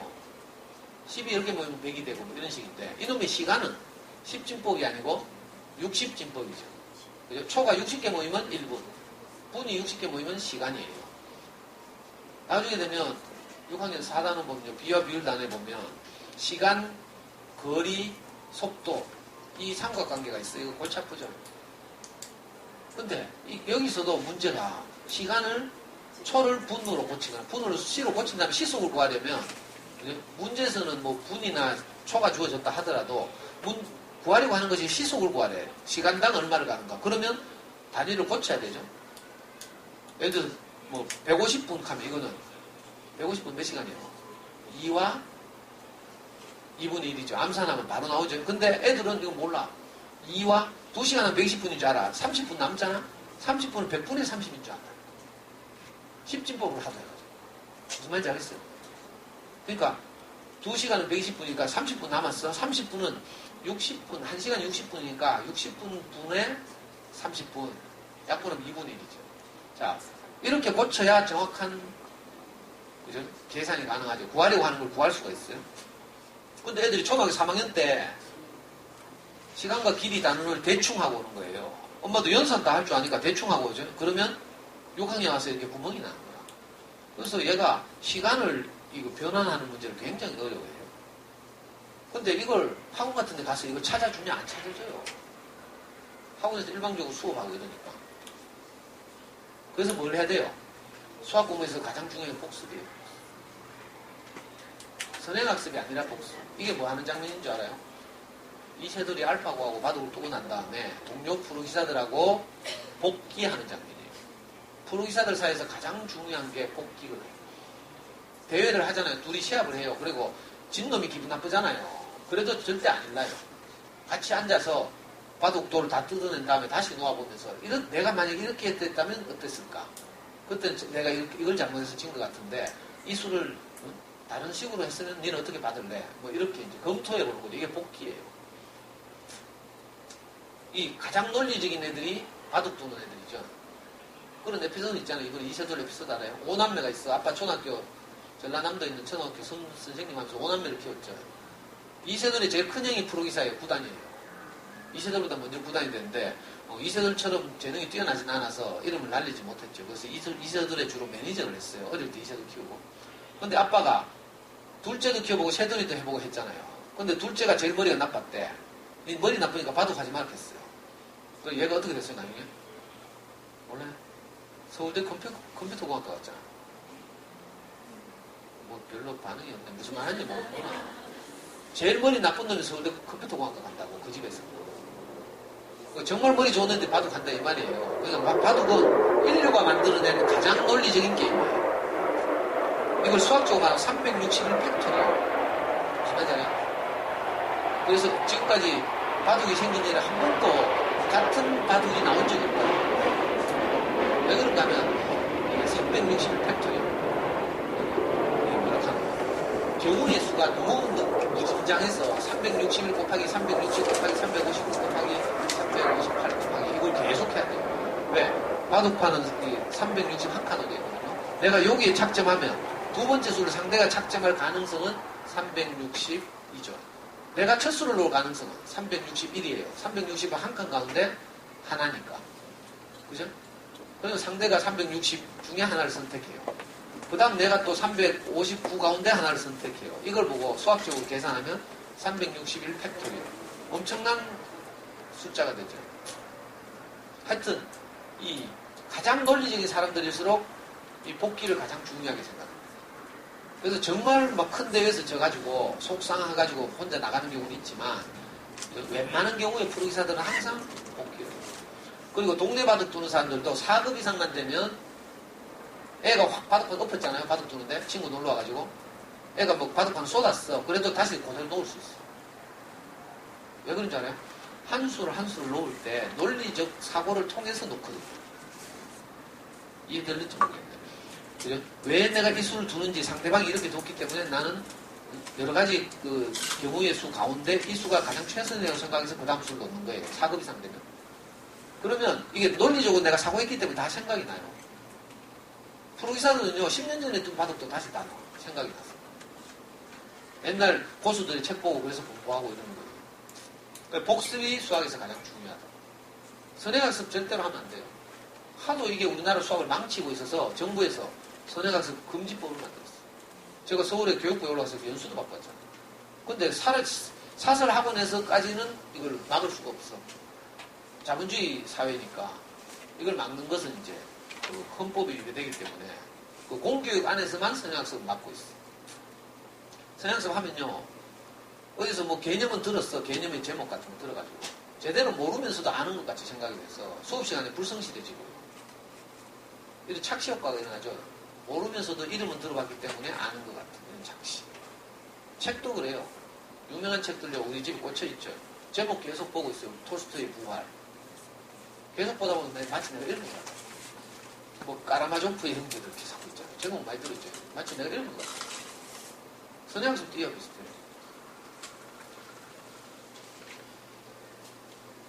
자, 이제 학년이 올라갈수록 수학이 어려워지죠. 그래서 어떻게 하라고? 그래서 학원 보내라는 논리예요. 근데 참 답답한 일이 아이들의 수학 공부 습관을 딱 잡아주면요, 학년이 올라가도요, 뭐 예를 들어서 EBS 하는 강의를 한번 듣는다든지 아니면 교과서에 나오는 개념을 읽으면서 소화한 다음에 문제를 풀어가면서 자기 주도적으로 잘할 수 있어요. 근데 이런 힘을 키워주지 못하면 어떻게 돼요? 엄마는 도와줄 수 없지. 엄마는 벌써 초등학교 5학년쯤만 돼도 막 오답 나오면 설명 못할 거라. 초등학교 5학년이에요. 아, 6학년이구나. 6학년 가면 소금물 이야기 나오죠. 그죠? 소금물에 소금이 몇 퍼센트 녹아있대. 소금물에 진하기와 소금물과 소금의 양, 이거 계산한 거 진짜 복잡하거든. 아니면 뭐 호수를 걷는데 뭐 호수의 길이가 얼마 있고 뭐 분속 몇 미터의 속도로 지금 산책을 하고 있는데 뭐 이런 문제 나오면요, 머리 터져요. 그러면 그때 되면 이제 우리는 대책이 없는 거죠. 저는 더군다나 중고등학교를 못 다녔다 했죠. 검정고시 했거든요. 근데 제가 기초가 없잖아요. 제 수학 잘할같이 생겼다 가대 엄마들이 다. 진짜 엄마들이 저한테 막 애들 수학을 어떻게 하는지 자기도 배워보려고 엄마들이 막 난리인데 저는 수학 하나도 못해요. 우리 초등학교 6학년 때 벌써 모르는 문제 나오니까 제가 못 풀겠더라고요. 근데 코치는 제가 잘해요. 그러니까 애들을 습관만 딱 잡아놓으면요, 아주 쉬워요. 근데 이게 안 되면 어쩔 수 없이 우리가 학원 보내야 되죠. 근데 학원 가면 또 선행학습해요. 그래가지고 나중에 크면 어떻게 돼요? 아까 평균 점수 30점. 이 비극이에요, 비극. 그래서 중학교 이후로 가면 점점 난이도가 높아지기 때문에 우리가 아이들의 생각하는 힘을 길러서 중학교를 보내야 되고요, 고등학교를 보내야 돼요. 그래야 뭘 받아들이는 거예요. 그 틀을 만들어서 보내야 그 교과 과정을 잘 받아들일 수 있어요. 아까 말씀드렸지만 한번 뒤처지면 구멍이 나서 어렵다고 했죠. 그래서 이걸 부모의 마음으로 케어해야 우리 아이의 어떤 점이 부족한지 뭘 어려워하는지 발견할 수 있어요. 그게 안 된 채로 그냥 대충 문제집 풀리다 올려보내면요, 나중에 진짜 고전해요. 학원 같은 데서 이거 아무도 안 잡아줘.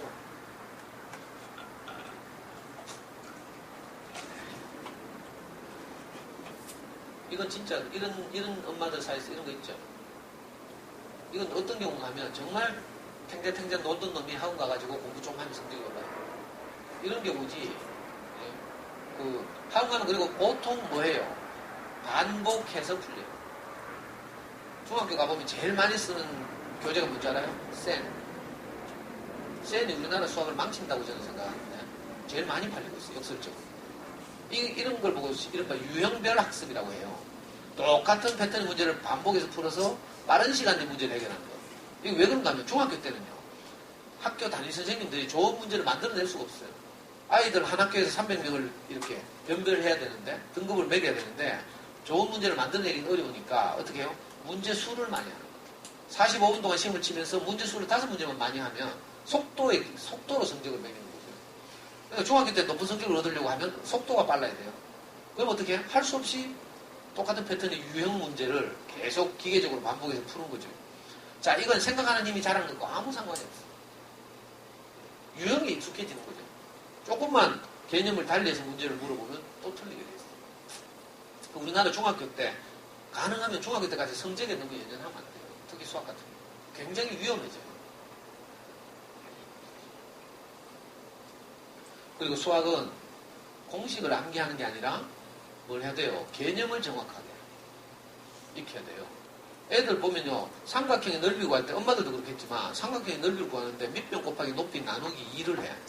왜 하죠? 왜 나누기 2를 하는지 알아요? 그래서 옛날에 배웠죠. 이런 걸 대답하기 어려우니까 제가 말할게요. 몰라서 대답 안 하는 게 아니죠. 설명하라니까 길어서 그렇잖아요. 삼각형의 넓이, 삼각형이 있잖아요. 모눈 종이를 상상하면 돼요. 삼각형의 넓이가 있으면, 그죠? 모눈 종이에서 이렇게 삼각형의 2배가 되는 사각형을 그리면 돼요. 무슨 말인지 알겠어요? 삼각형의 넓이로 삼각형 딱 높이로 반을 자르죠? 그리고 아까 지오보드에서 나온 것처럼 사각형의 절반이잖아요? 이 절반의 2배가 되는 사각형을 그려요. 이쪽도 그리고. 그러면 삼각형을 잘 쳐다보면 이 사각형의 절반이에요. 그래요? 사각형은 가로 곱하기 세로거든요. 그러니까 삼각형은 절반이니까 사각형의 가로 곱하기 세로를 나누기 2 하는 거야. 근데 이름이 달라졌죠? 사각형에서는 가로와 세로였는데 삼각형에서는 밑변과 높이라고 해요. 근데 밑변과 높이는 사실은 사각형의 가로와 세로와 같아요. 이걸 이제 초등학교 교과서에서 개념을 잡아주는 거라. 자, 이걸 알아야 돼요. 그러면 공식이 생각 안 나도 풀 수 있어요. 상상해보면 공식을 떠올릴 수 있죠. 이해를 했기 때문에. 근데 이거 없이 그냥 외워버리면요. 문제만 조금 변형돼서 나오면 이거 뭐 해결을 못해요. 저 대표적인 게 사다리꼴의 넓이. 사다리꼴의 넓이는 밑변 더하기 밑변 곱하기 높이 또 나누기 2예요. 이게 사다리꼴의 넓이 공식이에요. 근데 애들이 사다리꼴을 넓이 구하는 문제 나오면 공식이 생각 안 나는 거라. 이게 5학년 때가 배우거든요. 6학년 때 그죠? 비슷한 문제가 나오면 생각이 안 나. 그럼 자꾸 물어봐요. 그것도 똑같거든요. 사다리꼴 그죠? 사다리꼴과 똑같은 걸 뒤집어 가지고 하나 더 붙여. 그럼 뭐가 돼요? 평행사변이 돼요. 자, 평행사변의 넓이 구하는 거 배웠거든? 평행사변은 맨 직사각형 만들어서 그래요. 그래서 밑변 곱하기 높이가 평행사변의 넓이에요. 방금 사다리꼴은 2개 붙였더니 평행사변이에요. 그러니까 잘 살펴보면 밑변하고 윗변을 더해가지고 곱하기 2를 해서 2배를 만든 다음에 다시 나누기 1을 하는 거죠. 곱하기 높이를 해서. 이런 개념을 교과서를 통해서 익혀야 되는데 문제는요. 아무도 집에 교과서가 없다는 거야. 이러면서 수학 잘하길 바래. 그래서 제가 오늘 여러분들께 부탁해요. 반드시 집에서 사용할 교과서를 사야 돼. 학교는 사물함에 처박아놓고 안 가져와. 그래가지고 학교에서 어떻게 지내고 있는지도 모르고요. 어떤 걸 어려워하는지도 몰라. 근데 집에서는 엄마가 다 문제집 사가지고 간다. 그러면 안 되고요. 더군다나 기말고사 치고 나면 보통 기말고사 빨리 치는 학교는 4단원까지가 범위야. 5단원, 6단원 대충 지나갈 수 있어요. 물론 선생님이 성실하시겠지만 혹시 모르니까 어떻게 해야 돼요? 기말을 늦게 치는 데는 5단원까지 범위고 6단원 대충 지나가고. 그래서 항상 수학교과서 6단원은 주로 대충 지나가도 되는 통계 단원이에요. 통계. 그렇죠? 근데 어떤 단원은 이제 중요한 단원도 있어요. 그러니까 반드시 여분의 교과서 익힘책을 사야 돼요. 사서 집에서 아이와 함께 수학 공부를 하는 거죠. 학습지나 문제집 할 생각하지 말고요. 교과서를 가지고 개념을 잡아주는 작업을 저학년 때 하는 게 좋아요. 그러니까 수학 교과서를 사시라는 것. 교과서를 사는 사이트는 천재교육. 해마다 이게 교과서를 파는 사이트가 달라져요. 원래는 천재교육에서 수학 교과서를 팔고 있어요. 그러니까 수학 교과서 익힘책을 반드시 사서 집에 둬야 되고요. 이걸 가지고 아이와 함께 수학 공부를 해야 돼요. 학습지는 문제집 던져주고 풀어라 이렇게 하면 안 돼요.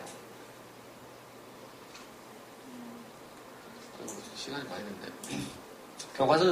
교과서를 왜 중요하게 생각하면 교과서는 굉장히 불친절해요. 불친절해서 자꾸 말해보시오 이렇게 산다니까. 여기 봐요. 3학년 2학기에 보면 3학년 2학기에 원의 중심과 반지름을 배우는 단원이에요. 수학 교과서는 항상 두 쪽이 한 차시예요. 그래가지고 두 쪽을 하루 한 수업 시간에 공부하는 건데 제일 처음에는 항상 생각 열기라는 게 있어요. 이게 이제 원의 중심과 반지름이잖아요. 그래서 애들이 원을 떠올리게 하려고 이 사진을 넣어놓은 거죠. 이게 어딘가 하면 뭐라고? 동그라미 공원이래. 제가 보니까 대관령 삼학목장이에요. 체험학습 가봤어요. 대관령에 가면 강원도에 삼학목장에 가면 대형 바람개비가 있어요. 진짜로. 요 딱 고래 생겼다니까. 자 이렇게 해서 이제 원을 생각하고 바람개비가 돌아가고 날개가 있고 뭐 이런 상상을 하는 거죠. 이게 생각을 여는 거죠. 이 작업을 하고 그 다음에 두 번째가 뭔가 하면 활동하기죠. 활동. 근데 이놈의 수학 교과서를 딱 보면 항상 봐요. 이렇게 그림을 보여주죠. 원을 그리는 여러 가지 다양한 방법을 보여준 다음에 원을 그리는 여러 가지 방법을 말해보시고. 근데 이런 건 전부 애들 그냥 패스해요. 숫자가 없어요. 수학 공부를 숫자로만 해놓으니까 이건 그냥 지나간다. 그러면 안 되고요. 이거 반드시 말해야 돼요. 엄마가 말해보라 하면 되죠. 저는 적으라 해요, 교과서에. 여기 적어요. 원을 그리는 여러 가지 방법. 여기 예를 들어서 세 가지 방법이 나와 있어요. 그러면 정말 생각하기 싫은 놈은 요 세 가지라도 적어야 되지. 요요를 돌린다. 그죠? 아니면 뭐 생각이 좀 창의적인 애들은 물맷돌을 돌린다. 이렇게 생각할 수도 있고. 원이 만들어진 여러 가지 다양한 것을 떠올려서 적는 거예요. 그리고 원을 그리는 다음 방법들의 공통점을 말해보시오. 이거 진짜 골치 아프죠? 근데 말해야 돼요. 그냥 지나가면 안 돼. 그죠? 자, 요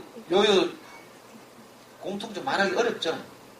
사실 우리가 어른들이 되면 원의 중심을 고정시키고 반대쪽을 돌린다 뭐 이렇게 말하면 되는데 이거 우리도 어른들도 말로 정확하게 표현하기 참 어려워요. 그래서 이거 정답이 없어요.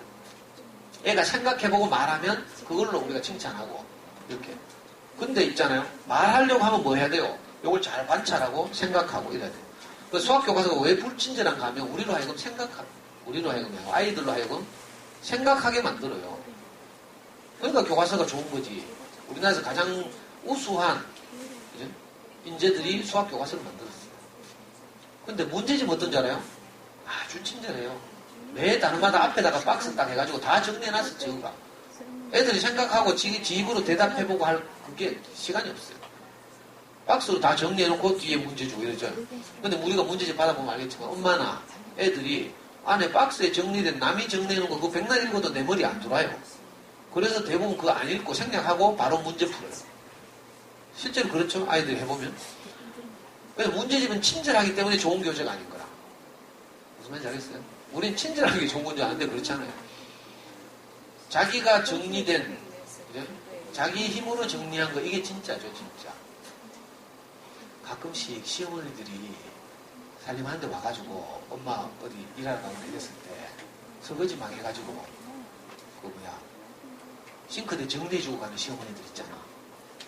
그때 기분이 어떻습니까? 시어머니가 정리해줬으니까 아주 고마워요? 아니면 시어머니가 오면 다 내하고 다른 스타일로 그릇 정리해놓고 가죠. 그럼 우리 와이프는 어떤 줄 알아요? 다 뒤집어가지고 다시 자기 스타일로. 그렇죠? 꼭 이런 거하고 비슷한 거라. 막상 살림은 내가 하는데 내 스타일대로 그릇을 놓는 뭐 이게 다 다른데 시어머니 와가지고 막 친절하게 며느리 고생한다고 시간 빠지게 해줘봐야 오히려 짜증나죠. 가만히 놔두지 어머니 왜 손을 대고 갔을까 하면서. 문제집 이런 거예요. 문제집에서 정리된 것은 친절하지만 별로 도움이 안 돼요. 그래서 교과서를 가지고 이렇게 활동하기를 통해서 원을 그리는 방법들의 공통점을 반드시 아이 입으로 말해보게 해요. 3학년 1학기 때 중요한 개념이 있어요. 예를 들면 선분이라는 개념이 있죠. 이게 3학년 1학기 때 나온 거 맞아요. 선분, 직선, 반직선 이런 게 있어요. 선분이 뭔지를 정확하게 알아야 나중에 고학년 올라가서 도형에서 그죠? 뭐 예를 들어서 변, 기역, 니은과 마주보고 평행하는 변의 이름을 말해보라 하면 변, 디귿, 리을 이렇게 말해야 되죠. 근데 대부분 애들이 이 성분에 대한 개념을 정확하게 모르면 이런 걸 다 생략해버려요. 그냥 기억니역하거나 이런 식으로. 반드시 성분 또는 변이라는 개념을 가지고 있어야 되죠. 더군다나 여기서 반지름 배울 때는요. 자, 저런 활동을 한 다음에 이제 아주 중요한 박스를 하나 줘요. 교과서에. 이게 뭔가 하면 가장 중요하다고 해서 이게 노란색 칠도 있어요. 그리고 중요한 개념에 빨간색도 있죠. 이거는 반드시 아이 입으로 말할 수 있어야 돼요. 얘야, 원의 중심이 뭐야? 이렇게 물어서 원의 중심은 물론 이해한 다음에 무조건 외우면 안 되고요. 원의 중심이 뭔가 하면 원의 가장 안쪽에 있는 점이죠. 이걸 이해한 다음에 자기 말로 할 수 있으면 이게 개념을 합니다. 반지름이 뭐야 했을 때 반지름에 대한 개념을 정확하게 알고 있어야 되죠. 원의 중심으로부터 뭐라고요? 원유의 한 점을 이은 고든선. 선분이죠. 선분이란 말이 고든선이라는 뜻이거든요. 두 점을 잇는 고든선. 수학 교과서 보면요. 두 점을 잇는 고든선 말고 두 점을 잇는 꺾인 선. 두 점을 잇는 구분선도 있어요. 이런 거 다 선분이 아닌 거죠. 틀린 거죠. 그래서 가장 기본적으로 애들이 문제를 내면 이거 다 맞출 수 있어요. 반지름을 묻는 문제는 어떻게 나오는 줄 알아요? 요런 거 다 하나 해놓고요. 여기서 곡선으로 요렇게도 하나 해놓고요. 그리고 지름을 하나 꺼놓고요. 그리고 이쪽에 중심을 안 지나는 요런 길이를 꺼놔요. 그리고 넷 중에서 반지름을 고르라고 하는 거지. 그럼 반지름 다 고를 수 있죠. 그런데 이걸 말로 해보라면 잘 못해요. 수학 공부는 요 개념 공부예요. 알아요? 아이들 수학 시간에 60%는 개념 공부를 해요. 개념이 확실해야 여러 가지 다양한 형태로 변형된 문제들을 해결할 수 있고 또 서술형 문제에 대답할 수 있어요. 아까 말한 대로 이 단원에서 서술형 문제를 낸다면 이렇게 낼 수 있어요. 요거 말고요. 곡선으로 여기서 기역까지를 이렇게 곡선으로 그어놓고 선분 이응 기역이죠. 그죠? 선분이 아니구나. 이응 기역이 왜 반지름이 아닌지 설명하시오. 이렇게 나올 수 있죠. 그럼 왜 반지름이 아니에요? 이럴 때 어떻게 설명하면 되는가 하면 항상 개념을 설명하면 돼요. 원의 반지름은 원의 중심으로부터 원위에 있는 점을 잇는 고든선입니다. 그런데 위에서는 고든선이 아니므로 반지름이 아닙니다. 이렇게 무슨 말인지 알겠어요? 항상 개념 정의를 소화하고 있으면 그 개념을 말하면 서술이 되는 거죠. 요즘 초등학교 서술형 문제 많이 나오죠. 항상 다 이런 거 물어요. 개념은 그 단원에서 가장 중요한 개념을 묻는 거거든요. 그러니까 아이들로 하여금 엄마하고 개념 문답을 자꾸 해야 돼요. 학습지 던져주고 몇 쪽 해. 이걸로 수학 공부하지 말고.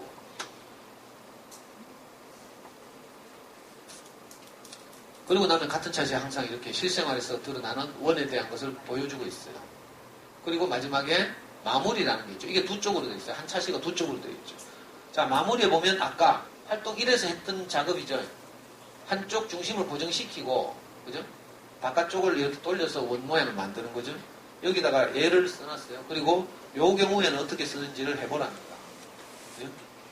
여기서 고정된 엄지손가락이 원의 중심이고 이렇게 말했어요. 그럼 여기서는 고정된 막대기가 원의 중심이고 이렇게 쓰면 되죠. 쉽잖아요. 그대로 옮겨 쓰면 돼요. 자, 이런 작업을 하는 것이 수학 공부예요. 그런데 우리가 웬만한 엄마들이 교육에 관심 있는 엄마들도요. 여기 이렇게 학부모에서 오신 분들 이 학교에서 가장 교육에 관심 있는 분들이죠. 맞죠? 아니면 안 오잖아. 설거지도 해야 되고 막 바쁜데. 가장 관심 있는 엄마들조차 수학 교과서를 가지고 개념 잡는 작업을 안 해요. 그냥 학교에 믿고 맡기는 참 좋은 미덕이 있긴 하지만 그것도 내 아이인데. 예를 들어서 학교에서 3학년 아이들 수업을 한다고 제가 한 교실에 25명 있다고 합시다. 근데 그 중에 5명 아이들은 선생님이 수업하면서 개념을 다 잡을 수 있어요. 근데 나머지 아이들은 그렇지 못할 수도 있거든요. 그래서 반드시 집에서 여분의 교과서를 사서 아이와 함께 복습을 하면서 개념을 잡는 거예요. 이게 수학 공부예요. 그리고 문제를 푸는 건요. 이 잡힌 개념을 확인하는 거지. 문제는 아무리 풀어도 개념이 잡히진 않아요. 예외적인 경우가 가끔 있긴 하지만 자, 문제풀이는 개념을, 알게 된 개념을 확인하는 거예요. 5개념을 한번 잡았잖아요. 원래 5번에 문제 틀렸죠? 그러면 오늘 저녁에 풀면 맞추지만 일주일 후에 보면 또 틀려요. 왜? 5개념이 이미 내 속에서 딱 자리 잡고 있어. 내 속에는요, 정보를 저장하는 뉴런과 뉴런이라는 세포가 있어요. 이 세포에 정보가 저장되는데 이것들이 연결되죠. 시냅스라는 회로로 연결돼요. 근데 이 이 논리회로, 시냅스 회로가 한번 잘못 연결되잖아요? 그러면 계속 같은 문제 또 틀린다. 그래서 어떻게 해요? 자극을 줘서 시냅스 회로를 교정해야 돼요. 이 자극이 뭔가 하면 오답 처리를 하는 것. 또는 고등학생들 같으면 이렇게 해요. 틀린 문제에다가 빨간 글씨로 쓰나, 얘 바보야 정신 차려, 이런 식으로. 착각이잖아요. 자기에게 자극을 주는 거죠. 이렇게 하면서 시냅스 회로를 바꾸는 거죠. 그러니까 수학 공부의 핵심은 교과서를 가지고 아이와 함께 개념을 잡는 작업. 이걸 꼭 기억해야 돼요.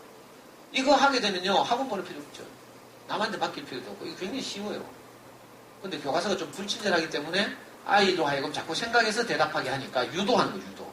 그리고 아이의 대답에 대해서 책망하거나 이런 게 아니라 지가 생각해서 어떻게든 대답했잖아요. 그러니까 이건 오답이라도 잘한 거예요. 그래서 수학도 교사 지도서 보면요, 이건 정답이 없어요.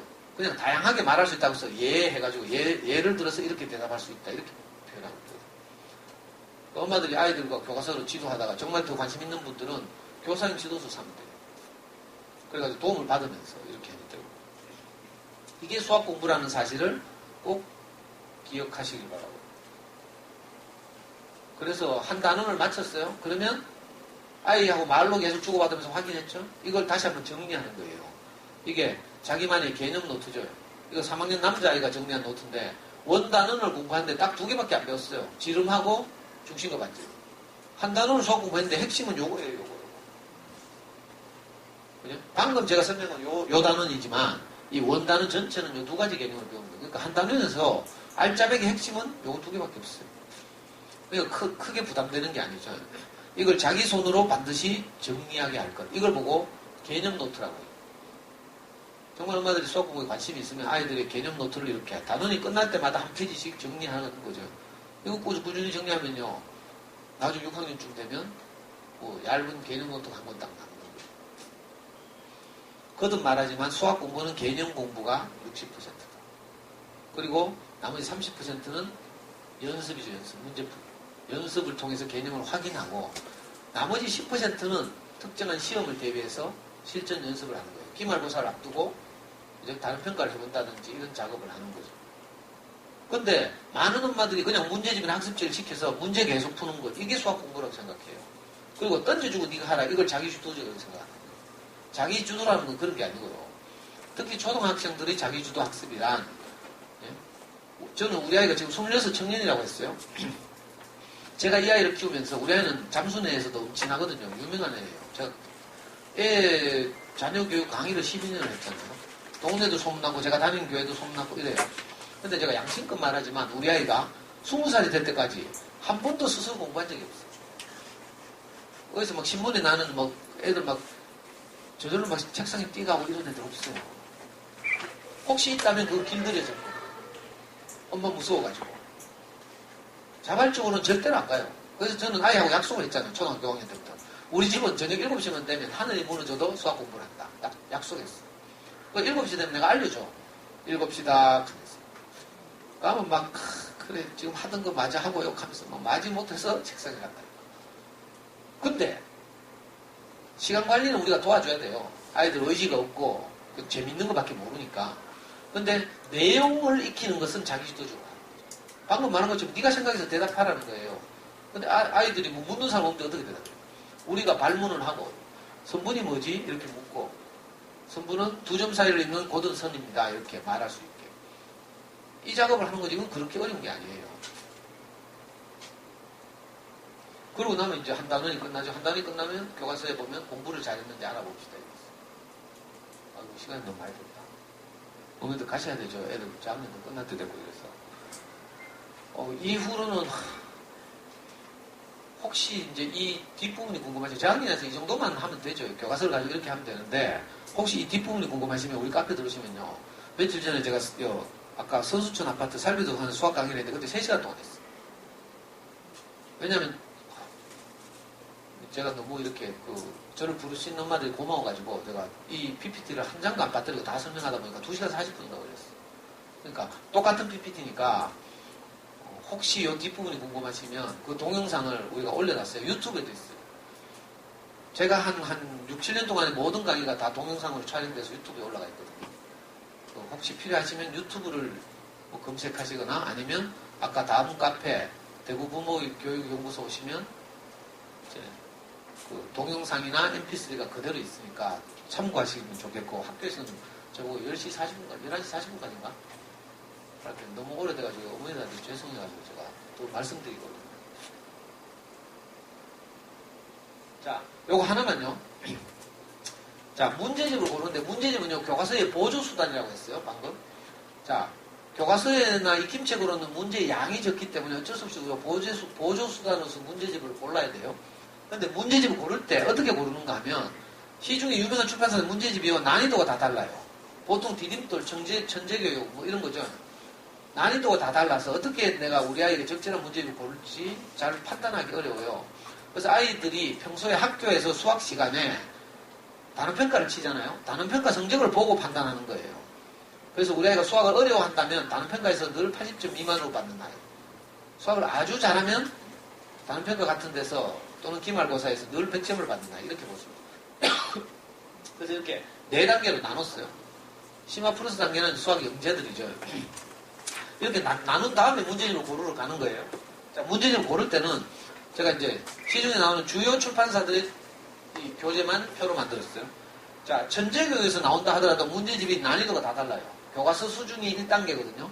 자, 난이도가 다르죠. 우리 아이가 수학적으로 아주 잘하는 아이다 그러면, 예를 들어 내가 천재해법의 문제집을 사고 싶다면 1등 해법 수학을 사야 돼요.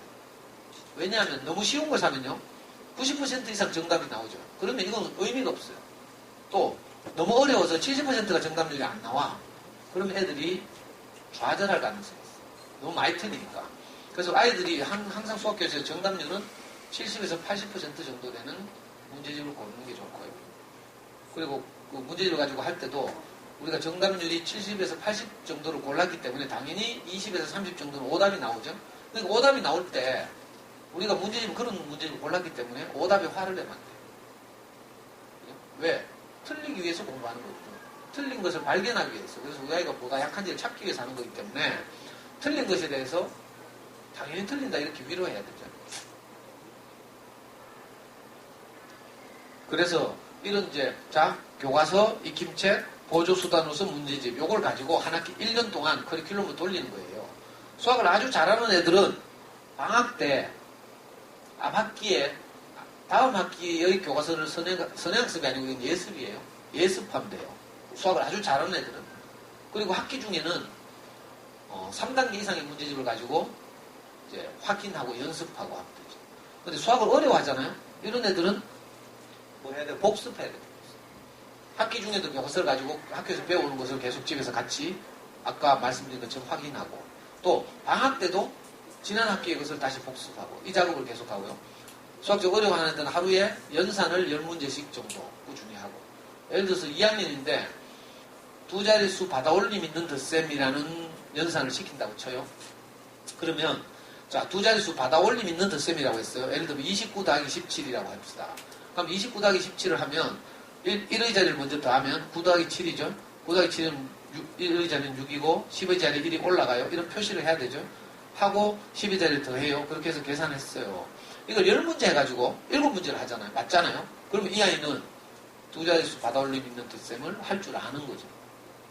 무슨 말인지 알겠어요? 집에서 한다는 것, 또 동생이 있다는 것, 뭐 엄마가 왔다 갔다 한다는 것, 이런 것 때문에 좀 집중을 못 할 수도 있고, 이래서 한 10문제 중 7문제 정도 맞출 수 있어요. 그러면 얘는 두 자릿수 받아올림 있는 덧셈을 할 줄 아는 거예요. 이거 찍어서는 절대 못해요. 무슨 말인지 알겠어요?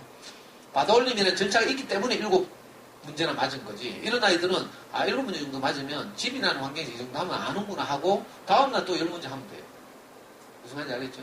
그러니까 아까 말한 애들 짜증나가지고 막 낙서해놓고 이런 식으로 연산을 하면 안 되고, 수학적으로 어려운 아이들은 연산을 해야 되는데 하루에 10문제를 하는 거예요. 무슨 말인지 알겠죠? 10문제에서 6문제 못 맞추면요, 교과서에서 문제를 푸는 방법을 다시 연습해야 돼요. 그 교과서에 친절하게 다 나와 있어요. 자, 생략하고 다음 카페 가시면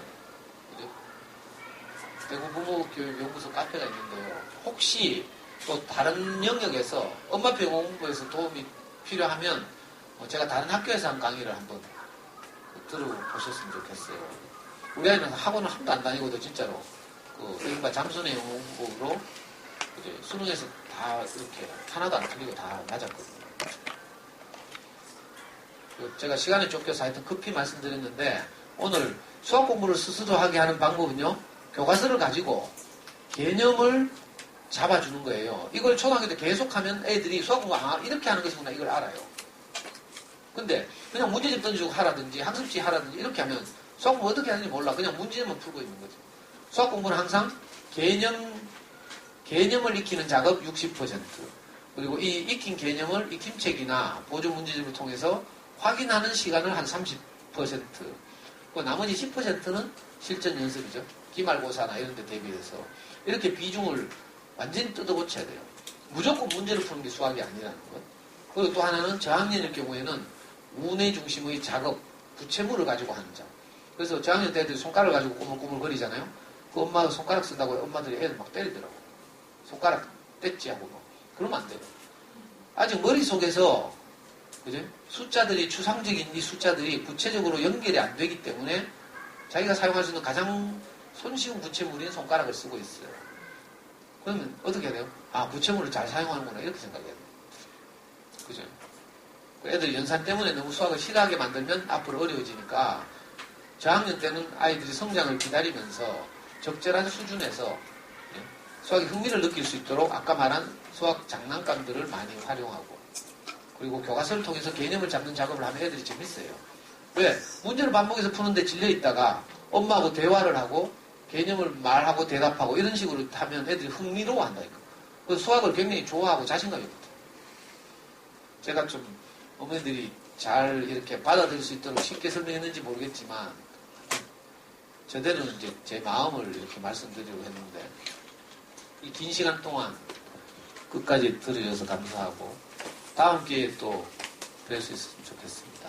살비 도서관에서 7월달에 혹시 놀러 오시면 반야월에서 왔다고 말씀하시면 제가 반갑게 인사드리겠습니다. 들어주셔서 감사합니다.